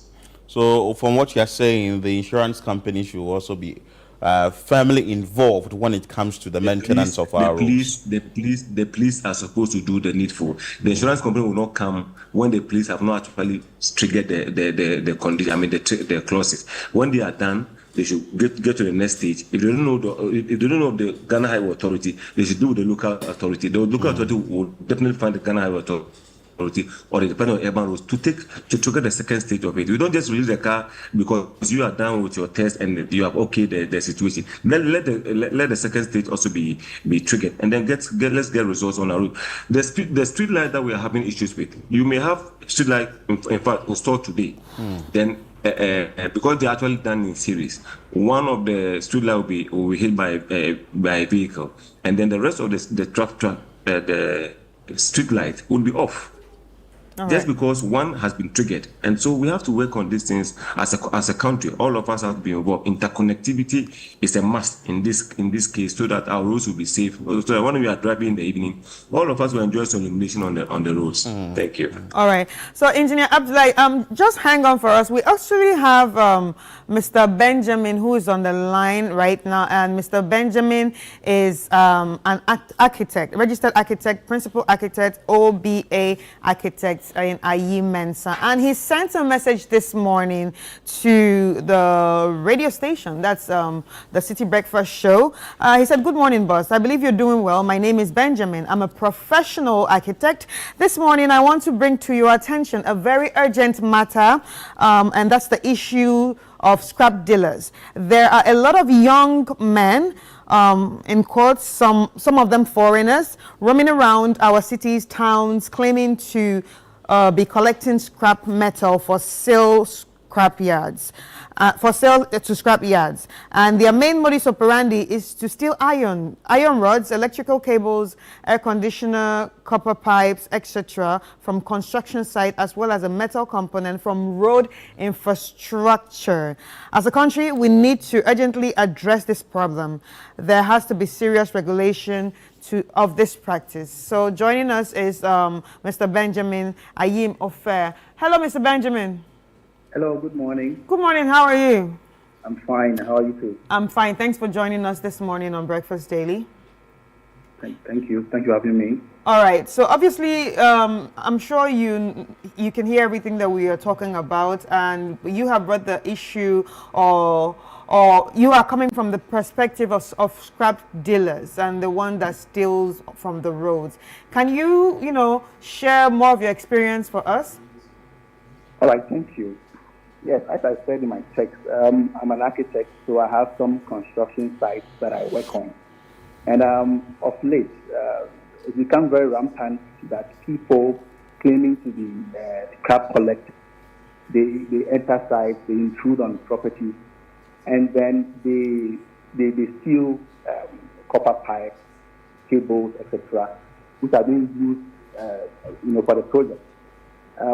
Especially when the sites are not big sites with proper security, they have access to go over hoardings, they go over fence walls, and then they cut all these things and go and sell them to scrapyards who take them without asking any questions and pay very cheap prices for very expensive elements or materials from our various sites. Right. And if you look at the roads, like the one we just showed right now, do you think there's a possibility that scrap dealers will actually be interested in those iron rods sticking out from the concrete? They will be very interested. Actually, some of them go around with magnets, just magnets sticking. Magnets? Screws, yeah, magnets sticking screws, nails, and the rest. When you meet them, at the beginning, you would think that they are doing something, to make a living. But they use that as a cover to enter the site and pick steel that are, in some cases, shorter than the size you see in the video. They cut anything they can cut and go and weigh them. So if this has been exposed, perhaps not even by them, and they see the metal sticking out, they will cut them. They will do it immediately. It wouldn't take whatever. They will do it. Right. So, from what you have said, how best do you think that this activity of scrap dealers allegedly stealing component of roads and stealing other metallic substance and all that can be curbed from where you sit? All right. The thing is to, first of all, regulate the sector, regulate the recycling of metal. So there are many scrap yards in our communities, places.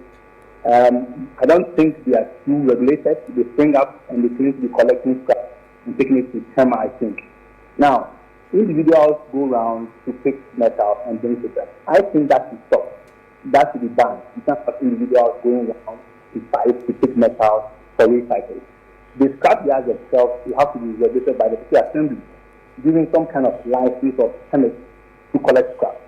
Then also they have to organize themselves and then get proper transportation and proper way of moving to sites and then collecting scrap that has been collected and piled down for disposal. So there couldn't be some kind of a way-bill system that whatever you pick from any site, you get some authorization into your properly branded truck or tricycle or something, and it's sent to your site. If there is any complaint about something missing, the police comes to your site to show proof of where you picked any of your metal, your scrap metal. But just having people, individuals, roaming around, pretending to be collecting waste metal, and when they enter your site, they will cut all your AC pipes, they will cut all your electrical cables. I've had cases where it cost us more than 40,000 to replace some residents' cables that have been stolen. So you have experienced it before? Yes, personally. Wow. Dozens of times. The moment the site is a bit dormant, there's no work going on, they sneak in. Normally, you want to have security, but you see, for smaller projects like residents, having a security man on the side and paying him could cost the client a bit more than planned. So maybe there's a fence wall or there's hoarding around the site, and that is sufficient to prevent intrusion. But no, they jump over the wall, they go under the fence, the hoarding, and they cut these things, and the dealers receive them. You don't question where it's coming from. They receive them and use them. And in most cases, you come and then they really cause a lot of damage on your side. So I think that we should regulate them. No individuals working alone, not just go around picking stuff. It should be organized with some kind of branding, some kind of licensing, that you come to my site, I give you my waste. Yes, recycling is good. I give you my waste, and then we move on. But for people to be just going from, they didn't pick utensils, in some cases from houses, metal utensils, and go and sell. So it's a problem that is really something you should look at. Okay, thank you so much for your time, Benjamin Ayim. He is a registered architect, and he has shared with us his experience with scrap dealers who barge into people's homes and steal iron rods. They are stealing road appurtenances, among other things. Engineer Abdullahi Mahama is still on with us. Finally, from him before he go, what do you think that immediately should be done? One, the road that has experienced this issue, you have stated that it's largely of an accident than what we are saying that it may be scrap dealers. What do you think that should be done for this road immediately, since though you've said that the Ghana highways will go there? And two, the scrap dealers that allegedly, they say they steal road appurtenances and all that, what should be done for this to this situation? Because it's been there for a very long time.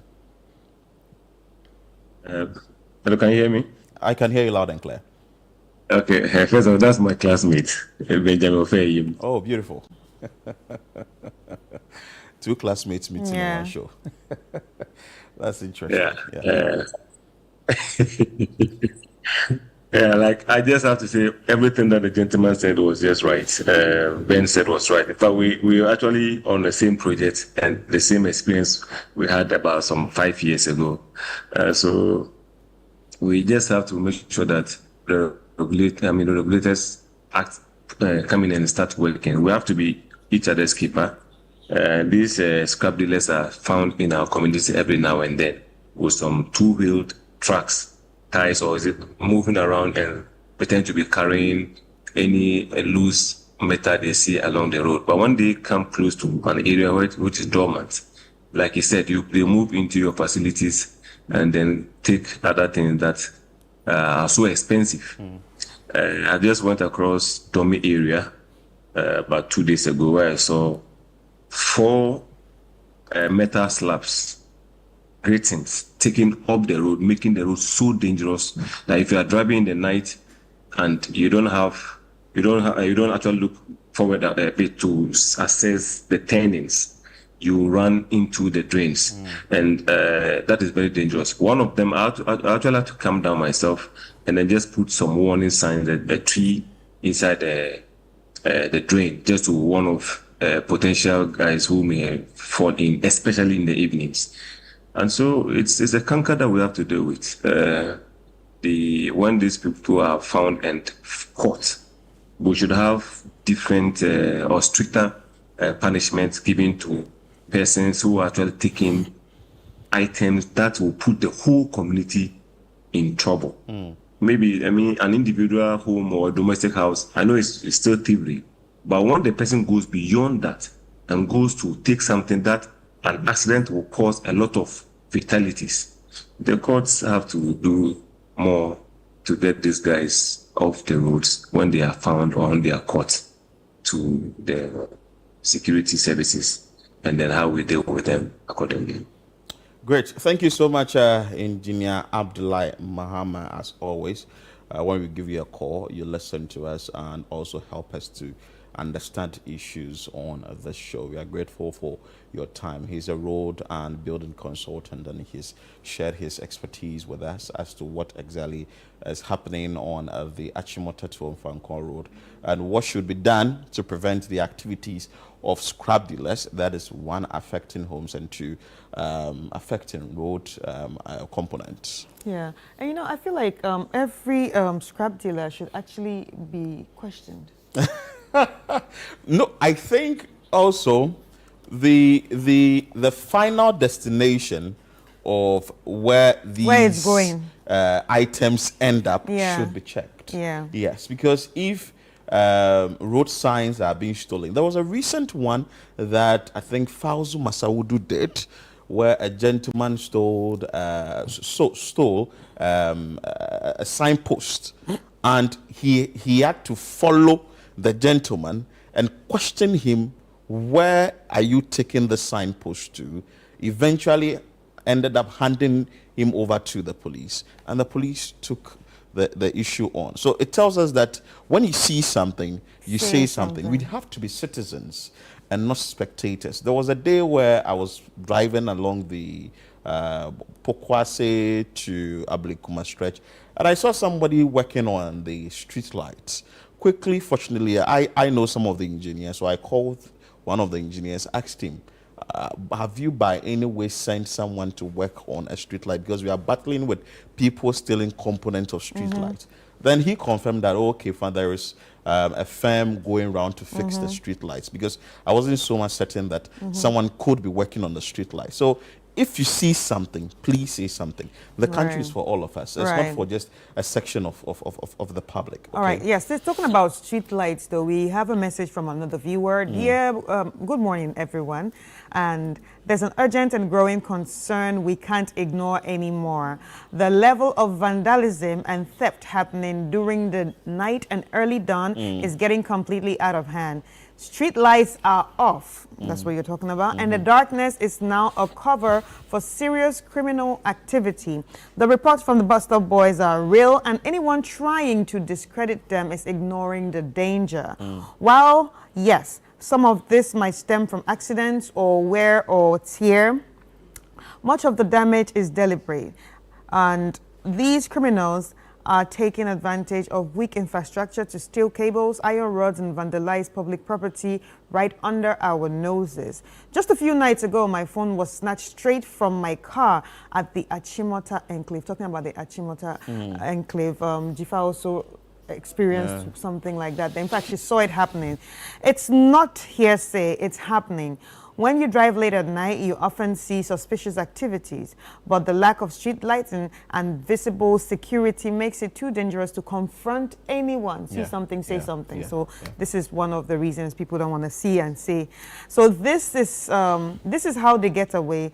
Take a look at the Pokosi interchange. In the evenings, bikers flood the road recklessly. There's no regulation, no enforcement, and it's chaotic. And we need to speak up and demand action. Darkness should not be a death sentence or an open invitation to crime. Our safety and public infrastructure are being eroded in silence.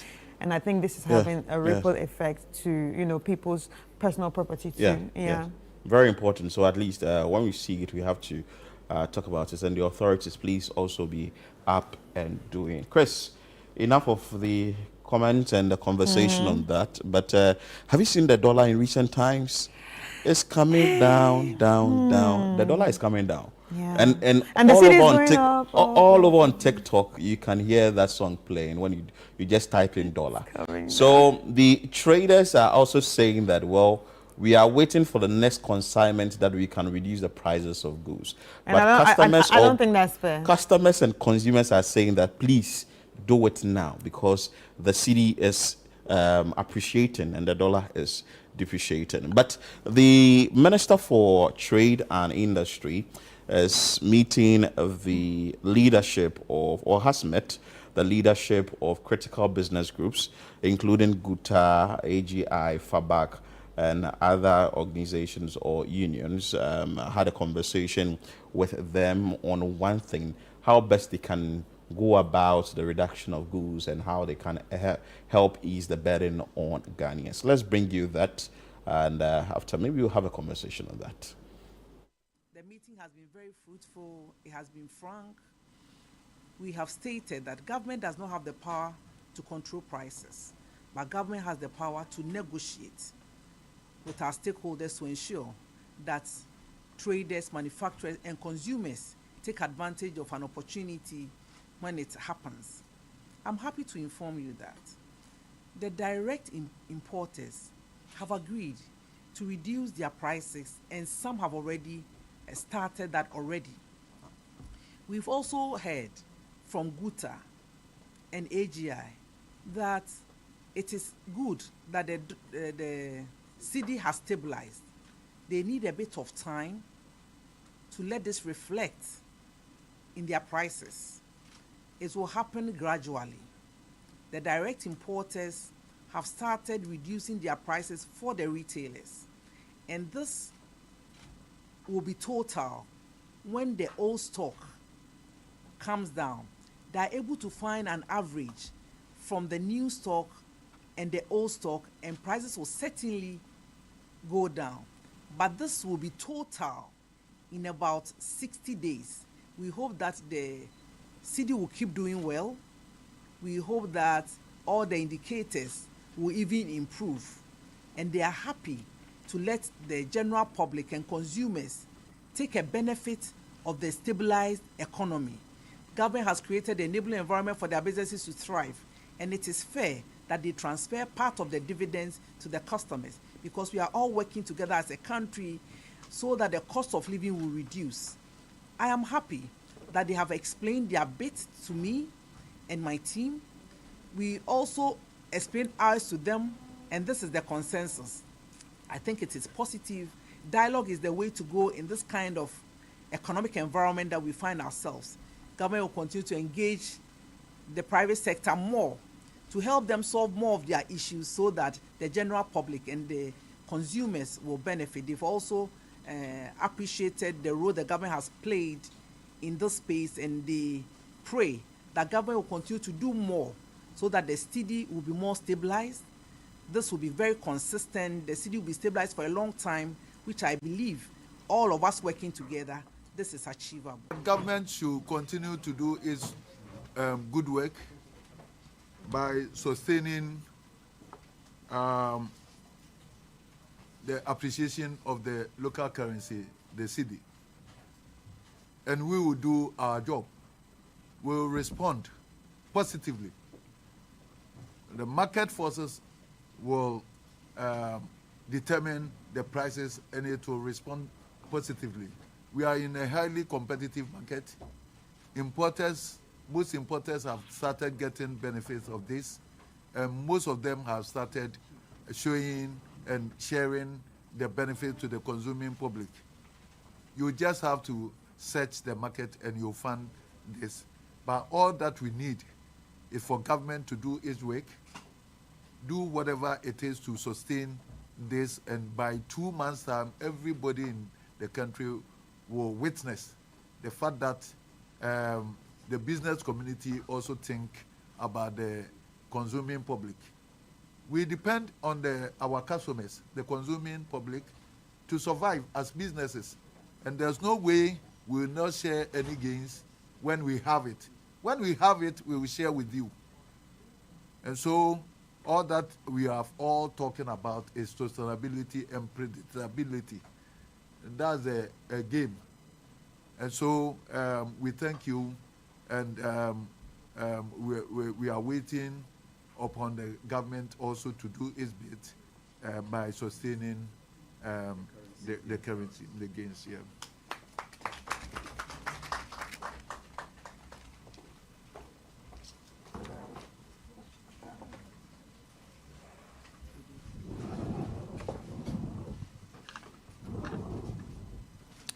All right, colleagues, the Association of Ghana Industries and its allied members commend government for taking advantage of the current phenomenon in the world where the U.S. tariffs has triggered an opportunity for our country to witness the appreciation of our cedi.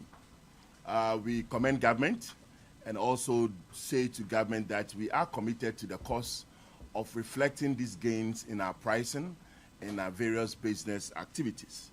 As stated by my colleague, it's as a result of the forces of demand and supply that determines price on the market. We believe sincerely that within the period of 60 days from now, this impact will be translated onto the final price of our products that we wholesale and retail. We also strongly believe that in the midterm budget review, we will see further reflection and commitment from government regarding these gains. We urge government to also carefully engage in its austerity measures regarding the fiscal expenditures. We shouldn't go to the extreme as a result of these gains and overspend. We respectfully believe that our commitment to government is to make sure that the business environment and the agenda of government in resetting the country is achieved mutually for our mutual benefit. We are grateful and we say thank you. Grateful.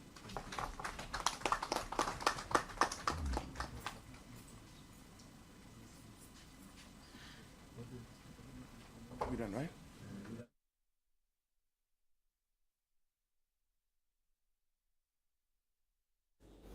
So there you have it, a meeting with the Minister of Trade and Industry, Elizabeth Ofosu-Adjare, with FABAC, AGI, and also GUTA, all in the quest to ask that, well, we are going to reduce the prices, it's going to take some time. Well, give us 2 months. Yeah, give us 2 months. Consumers should just take time, have patience. It's not easy to really have patience, especially when you're here. Like she stated, it has been explained by GUTA, AGI, and also FABAC and other unions. They already have old stock, and the dollar may have taken a toll on their businesses in the past. So the fact that we are saying that the price or the rate is going down doesn't mean that immediately you would have to take action. It takes some time for you to take action. So if they have new goods or new stock coming and they've purchased it with 13 Ghana cedis per dollar, and I know the dollar today is around 12 Ghana cedis or 12.3.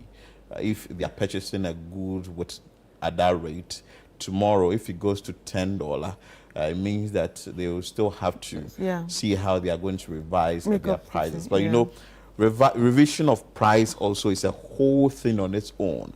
how much are you going to reduce? How much are you going to keep for yourself? Because you can't tell how the dollar is going to behave tomorrow. Yeah, you never know what's going to happen. Yes, you can wake up tomorrow and maybe the dollar may have said that, you know what, I can't stay again. I would have to go up, or I can't stay up for a very long time. I would have to come down. A lot of factors come into play here.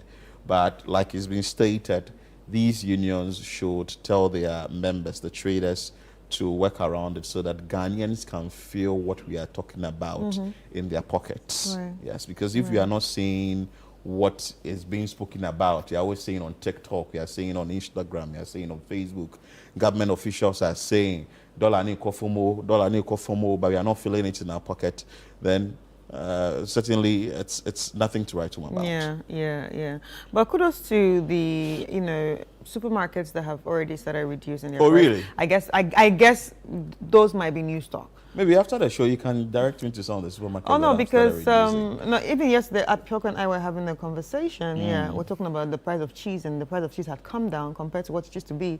So we just felt like, okay, some supermarkets have actually started implementing it. Beautiful. Beautiful. So that is coming from the Trade Minister, and she's urging Ghanaians to be patient. It's going to happen as we all want, and they are going to ensure that they do everything as a government to get the steady stabilizer at a particular rate that business owners or businesses can thrive and do business without any issues in this country. We rely solely on the dollar. So we're keeping our eyes on this story or this development. Maybe visit some markets and all that, see how the prices will come down if that decision is made, and how traders or customers, clients will respond to the price reduction. You're still watching Breakfast Daily on Channel 1 TV. We'll be back with more.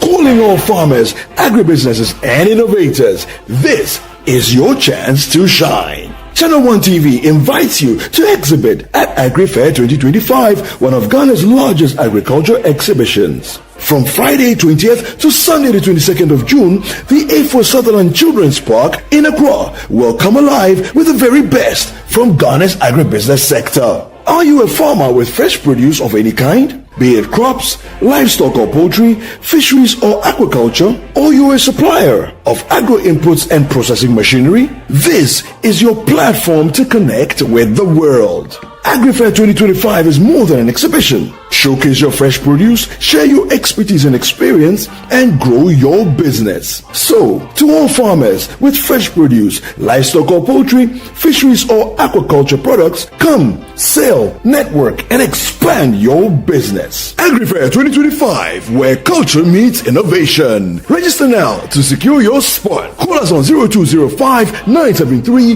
973. Come one, come all. Enjoy the freshest farm produce at unbeatable prices. And treat yourself to sizzling kebabs made from beef, mutton, pork, chicken, and more. Great taste, great value. Don't miss out. The AgriFair 2025 is powered by Channel 1 TV with support from 97.3 CDFM and is proudly sponsored by Exim Bank, Legacy Crop Improvement Center, and Development Bank Ghana.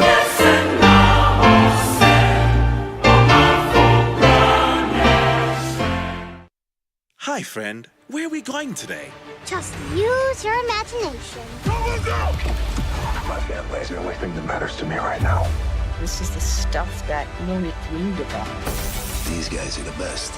GoTV's ready to take you from your hometown to roaring stadiums and even on international adventures. So let's go together, from home or on the go with GoTV Stream. Sounds like a great idea. Woohoo! GoTV. Love it. Looking for the latest buzz in Ghana's entertainment world? Welcome to Ghana Weekend, your ultimate destination for all things creativity and entertainment. Stay in the loop with breaking news, exclusive interviews, and then insider stories from your favorite creatives and stars. From music, movies, fashion and art, lifestyle and culture, Ghana Weekend brings it all together. Get a daily dose of entertainment, discover new talent, and never miss out on the creativity that defines our vibrant culture. Stay connected with us across all platforms. Follow us on Instagram with the handle Ghana Weekend, on X Ghana Weekend, on TikTok Ghana Weekend, at Ghana Weekend TV on YouTube for the latest in entertainment, travel, and everything Ghana. Don't miss out. Join the Ghana Weekend family today. Ghana Weekend, where entertainment meets creativity. Visit GhanaWeekend.com now.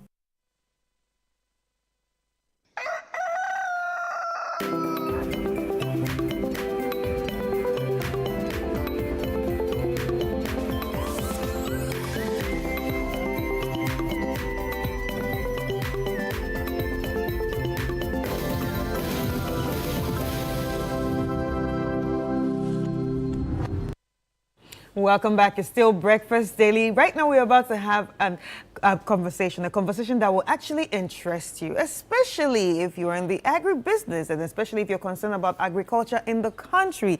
This conversation is something for you. So sit back, relax, and enjoy. And in the studio with us today is Frema Edunyame, who's the head of events and partnership right here at Channel 1 TV. Hi, Frema. Hi, Chris. How are you? I'm okay, Chris. I want your hair. And you know it's natural. That's why I want it. That's why I want it. The natural foods you'll be selling at the... Absolutely, very organic. Yes. Organic. Yes, organic hair. Very organic. So today we're going to talk about everything natural. Yeah. Absolutely. So from the hair, now we're talking about food. It's very important. You know, you are what you eat. So maybe those of us that our hairs are coming off now. We don't know what you're eating. We don't know what you're eating. We don't know what you're eating. And that is why you're here to tell us about the Agri Fair. Yep. Hi, Phil. Hi, Frema. How you doing? I'm doing good. And you? I'm well, thank you. This event that is coming up, why Agri Fair? Why Agri Fair? You know, to begin with, let's talk about what Agri Fair is. Now, Agri Fair is an exhibition and sale of fresh farm produce. So we are exhibiting and we are selling. So the exhibitors are selling, the farmers are selling. We, the consumers, we are buying. And the beautiful thing is we are buying at farm gate prices. So very, very affordable prices. So what it means is we don't have the middlemen, you know, going to the farmers to bring them to the market and sell to us at exorbitant prices. You know, sometimes I really worry about farmers because we have middlemen who don't have farms, but they are making the profits. They're making more money. Actually, yes. You know, at the expense of the farmers. So what we are doing now is connecting consumers directly to the farmers. So we are meeting, you know, congregating at the Ifa Sutherland Children's Park, and we are, exhibiting everything and buying everything from crops and plants to livestock to aquaculture to, everything that is farmable, you know, so we are bringing everything. So you come there, you are looking at your maize, your rice, your cassava, plantain. You know, a large-scale market. Come again? You know, so because we are buying directly from the farmers. So we are encouraging the farmers to bring all their produce. So if you are into fish farming, into poultry farming, you are into livestock farming, crop farming, everything that you grow or you plant. So maize, pepper, tomatoes, onions, everything, you know. And the great thing is, whilst we are exhibiting and buying, we also need to taste, don't we? So if we have the poultry there, it means that I was here in Kakra, you know, so kebab will be there. Kebab of all types. So rabbit kakra, chicken kakra, goat kakra, pork. You know, now a lot of people are into piggery. You know, so we are bringing everything there. And the great thing is, if you're interested in buying, let's say chicken, You can have the whole chicken, live chicken, because they are bringing all that there. You can get your fish as well. So we are bringing all the different types of fish, the salmon, the tilapia, the catfish. Bob, something. When we're doing the food festival, I learned the other name the for... abobitaji. Not abobitaji. There's something. Yeah. something. Oh gosh, this thing. You know that thing that you always have it in mind. You have it in always, mind, when yeah. they send you to go and buy something, when you are forget. going, Then you are saying by the change it, time yes. when you get to But you the forgot seller, it. then you forget. Yeah. So this is what we are doing. So we are asking all of us to come. It's very important. We as a country spend too much on imports. Good. You know, and it's about time that we really walk the talk. Yeah. Yeah. Somebody must lead the whole agenda, and we have taken it upon ourselves to ensure that let's change the whole narrative, right? Let's begin to focus on what we are eating, what we are growing. Let's develop the taste of growing what we eat and all that. I think I like the import part, that Yeah. if we shun or we move away from the importation of Exactly. these things, it's going to help us, because you tend to see that we are importing poultry, we are importing tomatoes. Everything. As soon as there is Onion. good, from Niger. Yes. As soon as there is shortage of tomatoes, maybe in the Burkina Faso, Ghana, affects we are us. in crisis. Yeah. Then It affects you'll be your selling, meal. Yeah. you'll be selling tomatoes for 10 cedis. Yeah, 10 cedis. Then you have to resort to other means of cooking and all that. Exactly. So, Yes. so I mean, tomatoes are out of season. We can't get them. So you want to eat jollof, but you settle for soakings because you can't buy Yeah, you can't buy the tomatoes. So tomatoes. it changes Yeah. everything about us. So it's about time that we get very deliberate, you know, and encourage ourselves to also go into farming. You don't really need to do it on a very large scale if you just want to consume something for yourself. All right. I don't see why we cannot have, instead of planting all the flowers in our flower pots and all, have pepper in there, have spices in there. You have a little bit of space at your backyard. Yeah. Let's grow our tomatoes, what we are eating.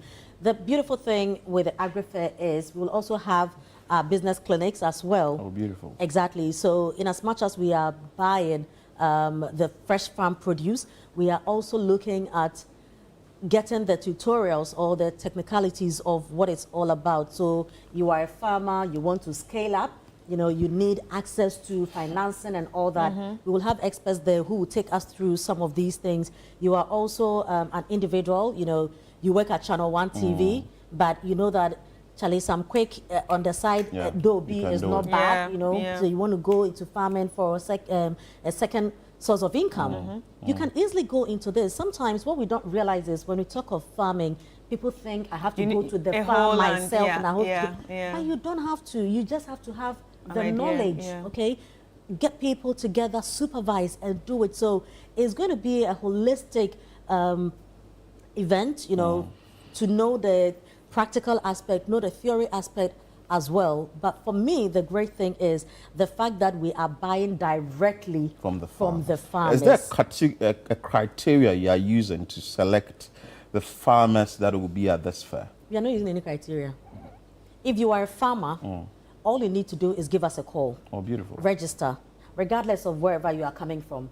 Just let us know that, okay, so I'm into maybe pepper cultivation and I want to come for the Agri Fair. That's all it takes. You give us a call on 0205 973 973. You just register. We take you through. At least if you pay something small, yeah. you get it. Yeah. But when would this be? So this is happening on the 20th to 22nd of June. Okay. So 3 days, Friday, Saturday, Sundays. That's In enough fact- time for me to save. Oh, absolutely. And come and buy in abundance. That's the Yeah. point. Yes. That's the point. I think I should come there with a pickup and Yeah. It's very Just important. buy in collect abundance. everything away. It's very important because if you don't have your own farms, you can't be part of it. So we are not looking at middlemen, then you go and buy the Yeah. plantain from a farmer, then you know, you think you are smart. Otherwise, we all go and buy pepper and come and sell to the people. True. So we are looking at farms, you know. There are certain institutions that have their own farms. Yes. True. So we are calling on all these people, individuals who have farms. I mean, as long as you are the farm owner, we are calling on you that this is a great way to come sell your produce. And you can afford to give it out at a great discount and that is what we are doing. So no middlemen. So as patrons, everybody is invited because entry is free. You don't need to pay anything to be a part of the exhibition. Right. Exactly, for you to come and buy stuff. But for the exhibitors, you call, you pay something small, you register, and then on the day, you just bring your farm produce. Yeah. Where is it? It's happening at the A4 Sutherland Children's Park. Perfect place. Yeah, absolutely. How big is the space? Extremely It's big. extremely big. Extremely big. You know, we usually have our events, the food festival at AMA. The forecourt of the AMA. A4 Sutherland, I mean, is like 3 times the AMA space. Oh, beautiful. Oh, really? Yes. Oh, then we are going to have a lot of fun there. That's why the kebab bit is very important. You understand? And it's a Friday, Saturday, Sunday. Exactly. So you can decide that the Friday you are just coming to do your crop, shopping, and then the Saturday you're coming to do your meat stuff, pork, chicken, goat, rabbit, fish. And fish is very expensive. Yes. Very. Getting it from the people themselves, the farmers themselves, is a great deal. So Saturday come do all that. I mean, if you grow spices, whatever you do, all right. And then Sunday, it's chilling. So I just want to finish with the shopping Friday and then Saturday. You go to the chilling parts.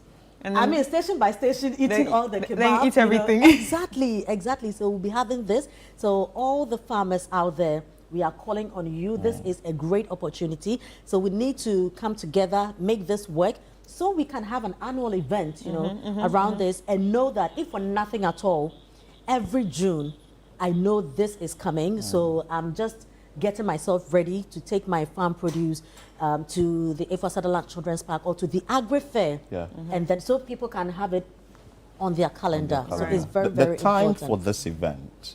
So we start at 9 a.m. and then we are done by 6 p.m. each day, Friday, Saturday, Sunday. But city events is no dull moment. Especially it the comes last with some day. fun, some entertainment, like what we saw at the food festival. Is this happening there? Let me sit up. Sit up right and tell us. You can't have food without entertainment. Yes. I mean, if there will be kebab, if there will be some cassava ampisi or something like that. Apalanche. When I was in Sweden, we used to buy apalanche. Oh, so you know apalanche? Oh, minimum apalanche and Kobe. And pepper. So they roast the cassava, and with Kobe is also roasted. I was at Swedo's Club business, so just in front of the school, Charlie, when you are broke like this, you go in for a palanche like 5 cities, you go in for Kobe, and you go in for the pepper. And you know what the trick it does? The rest is water. The cassava. I hope we'll get some there that day. Yeah, of course we'll have a palanche there because we are bringing. There are specific cassava for ampisi. Oh, okay. I never knew. The slim ones and all that, And a palanche too, you can fry the cassava. Yeah. So, I mean, it's going to be an interesting, event because you also come and learn some of these. For me, it's the learning part. For me, it's the learning part. It's about tasting new foods. Right. And also the shopping part. Because I'm a very healthy person, so I love to buy my things in bulk. Exactly, and I love going to the market. I think it's an interesting activity. And I love eating good food. And why not? Because I feel, going to the market, I like cooking. Yeah. So when I see farm produce, I just want to buy stuff, Especially when I see nice garden eggs, plantain. I like apempa, so apem, and the grandfather Kobe. There are skinny... Oh, Kobe dear. You can't go away with Kobe. No. You like the big one. The one the Bible says apata. You know what the Bible... Oh. My sister says what the Bible says in tree apata. It's not skinny Kobe. Kesiano. Bodeno. Bole. You understand? The one that you use for the palm nut soup and all that. You understand? That kind of Kobe. So we have all these coming, and I can already see that I have bought my apem with the garden eggs, with the Kobe and everything that comes with it, So I mean, it's going to be great. And I'm also really, really looking forward to the kebab session. I keep talking about that. You keep talking about kebab? Because I like kebab, you know, and there can't be kebab without drinks. And once drinks are part, it means that music is part. It means that there'll be a party. Once music is there, it means that there's dancing. I think that period, someone just block that period and use it for your picnic. Absolutely. Come there and that is your picnic. Bye. Yeah, because of the venue too. Yes. Exactly. You know, and I mean, it's a family. Family affair. It's a great moment to introduce our children to our meals. And your children can even see live. If your child hasn't seen a pig before, a child can see there. If a child hasn't seen a pig before, I have a friend who tells me that she is a vegetarian now, and I asked her why. She said she was born in England, and she said, one time she came to Ghana and she saw the way we kill the fowls, and it's so barbaric. You know these people. It's so barbaric. I mean, she even had tears in her. It's so barbaric. I can't believe we do all this. I'm saying, maybe I can kill these people. I killed Cheke. Come and see me. Wow. So because of that, so it goes to say that there are people who have not seen live animals before. Prior to she coming here, she was eating chicken. She was doing sausages and all that. Exactly. You know. No, but even sometimes, not even cold, so you know there are the dressed ones and all that, so just go to the supermarket. So come and let your children know that this is cow, this is a pig. This is not only in a book, you know, P for pig, C for cow. Let them see. This is what we are talking about. So it's a great opportunity to introduce our meals, you know, to our children. We need to cultivate the habit of eating our indigenous meals and know where they're coming from, and probably start, farming in your own small way. If you're into it already, be able to scale up, all right? And Ghana will be a better place. I think we are being held by some sponsors. Oh, yes. We are super grateful to the Ghana Exim Bank, to Development Bank Ghana, and to Legacy Crop Improvement Center. And we know there are others who are coming on board as well, so we'll keep updating. And these people believe in what we are doing, and we are grateful to them for supporting us. It costs quite a fortune to put some of these events together. Bringing people together. Yeah. For me, I'm excited about this event. I wish we can do it 3 times a year, because what we eat is really who we are, and it's really important to also contribute to the agriculture industry, especially eating what we grow.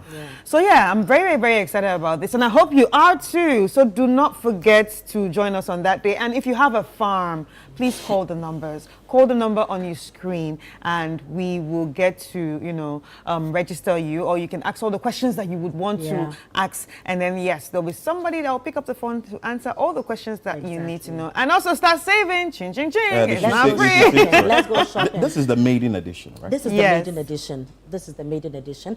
And why you have to be there is you will eat anyway. So don't let anybody sell anything to you at exorbitant price. So come and buy at a discounted price. If you have a big deep freezer, come and shop a lot and go and load it. Do you get it? It will take you for the rest of the year. Absolutely, because sometimes the chicken and the meat that we are eating, you have no idea how old they've been in the freezers. So if you are buying something that can take you 3-4 months, you save yourself and you eat healthily. And also one thing that I've realized too, a lot of farmers, people that have farms here, maybe greenhouses, are actually, into some of the exotic vegetables and plants that we see in books, or you are mostly imported. Some of them are being grown in Ghana now. So I think everybody should be there. Everybody should be there. You will get your exotic fruits and veggies there. What I am thinking of doing now is to get a small pots, in the kitchen, and plant your akoko mesa, your basil. I have that actually. I have that, and I have rosemary and in the parsley. kitchen. Yeah, it's just outside in front of the kitchen. I have the akoko mesa outside, but I want to scale up. So I want to bring it inside. So you can do the rosemary, the parsley, the thyme, in the kitchen. So it's there in the kitchen. So if you don't want to eat, fail. We'll be there. Interesting. So, Frema Edu Nyami, head of. So, if I can quickly go over the number, 0205 973 973 0205 973 973. And also another thing is, you know, in terms for the farmers, those who are coming to exhibit, this is a great opportunity to also come prospecting, because we will have. So, if for instance you have a poultry farm and you are the one supplying to, let's say, 2 or 3 hotels in Ghana, can you imagine? You already know that you have a ready business all the time waiting for you. The hotels will be there. They will be there. I mean, everybody will be there. So schools will be there, hotels are coming, everyone, hospitals, everyone. So come and explore, network, and let's do business. So the Agri Fair, the biggest exhibition and sale of fresh farm produce, happening on 20th, 22nd of June 2025. Make sure that you are part of this event, and you can register, like Frema has mentioned the numbers. Make sure that you register and be part of this big event. It's free, so if you think that you are going to pay something before you enter as a patron or someone who is coming in there to eat and buy, make sure that you get there, but it's free for you. Frema, thank you so much for your time. Thank you so much, Frema. It's always nice having you here. You bring some sunlight always to the studio. I love hanging out with you guys. Thank you. And definitely we are going to have you again before that Apalanchi Day. Absolutely. We have an Apalanchi date. No, you guys have to take me along because I don't know. Oh, for the Apalanchi. Don't worry, you're part Someone of it. has already been talking about it. Okay. Up next is entertainment highlights. Hello and welcome to Entertainment Highlights on Breakfast Daily, powered by GhanaWeekend.com, presented by Ni Komite Kome. Now to our first highlight.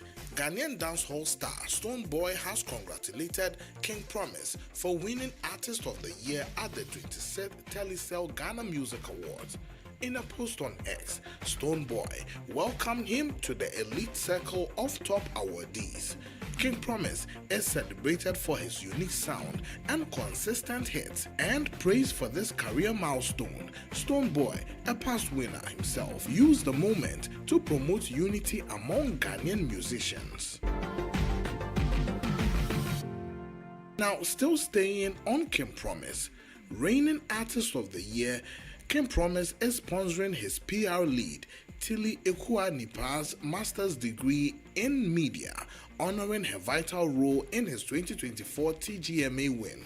Tilly's strategic, fun-driven campaign spotlighted King Promise's global tour, chart-topping hits, and festival appearances. Her media work, including her podcast, Team Means Talkative, kept his achievements in the spotlight, helping secure his victory. In a heartfelt tribute, King Promise praised her efforts, calling the sponsorship his way of saying thank you. Tilly's success also highlights the rising power of PR in Ghana's music industry. Now to our next highlight. Dr. Kingsley Ajimai, MP for Ebuakwa South, is partnering with U.S. creatives Dr. Marie Lemel and Black Panther actor Dr. Hassan Rashid to build Africa's largest film academy in Ebuakwa South. The project aims to train youth in sound, video, and costume design to global standards while boosting local jobs and Ghana's creative economy. The initiative also seeks to reconnect the diaspora with their roots. Dr. Ajimai pledged support to fast-track land and documentation, positioning the region as a future hub for Africa's film and arts industry.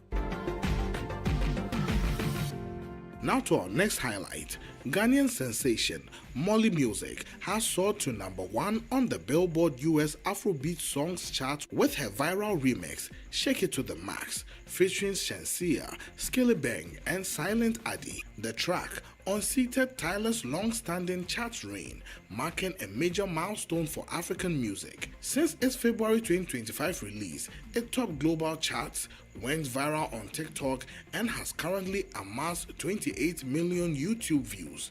The song also leads the US Shazam chart and the UK Afrobeats chart, solidifying Molly's global breakthrough. Now to our next highlight. Nigerian rapper Ice Prince has opened up about past regrets involving women and career choices. Speaking on Connected Minds podcast, he admitted to making relationship mistakes that cost him amazing angels and now wishes he could undo certain decisions, like following the wrong people on social media. Reflecting on his journey, Ice Prince emphasized the importance of learning from mistakes and maturing with time. Now to our next highlight. Rapper Tory Lanez has been hospitalized after being stabbed 14 times by a fellow inmate at a California prison. The 32-year-old, serving 10 years for shooting Megan Thee Stallion, suffered collapsed lungs but is now stable and breathing on his own. An investigation is underway, but the motive remains unclear. Lane's Instagram account says he's in good spirits and thankful to be alive. And this is a wrap of today's entertainment highlights on Breakfast Daily.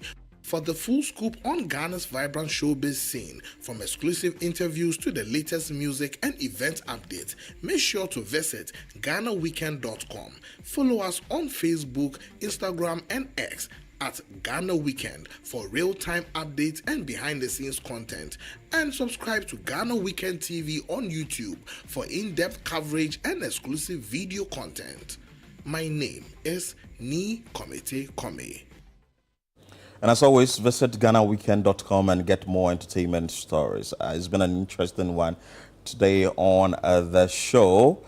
Chris, yes. All too soon. Yes, we got to end. I mean, we enjoyed this day with you, and I want to say a very big thank you to each and everyone that tuned in, and also everyone that sent in their messages. Thank you. That's actually proves to us that you also want to contribute to the betterment of all the communities that we actually talk about and want to fix. So thank you so very much. And we hope that you tune in tomorrow at 7 a.m. right here on Channel 1 TV for a brand new episode of Breakfast Daily. My name is Chris Carter. My name is Philip Ni Latte. Many thanks for your time and keep watching Channel 1 TV.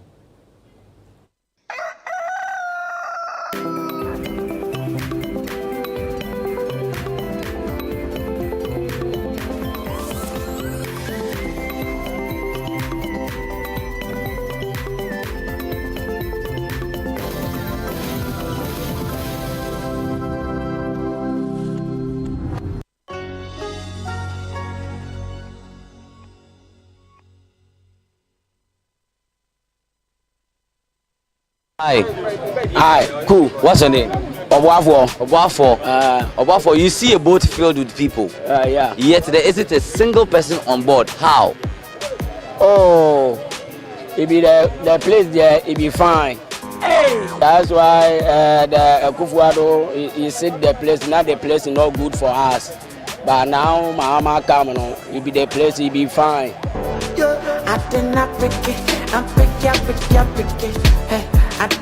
Until you go small, but when the God permit, and everything go succeed for every peoples for a year.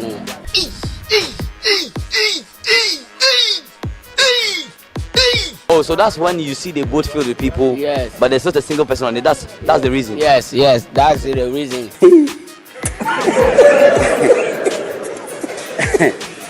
Aha.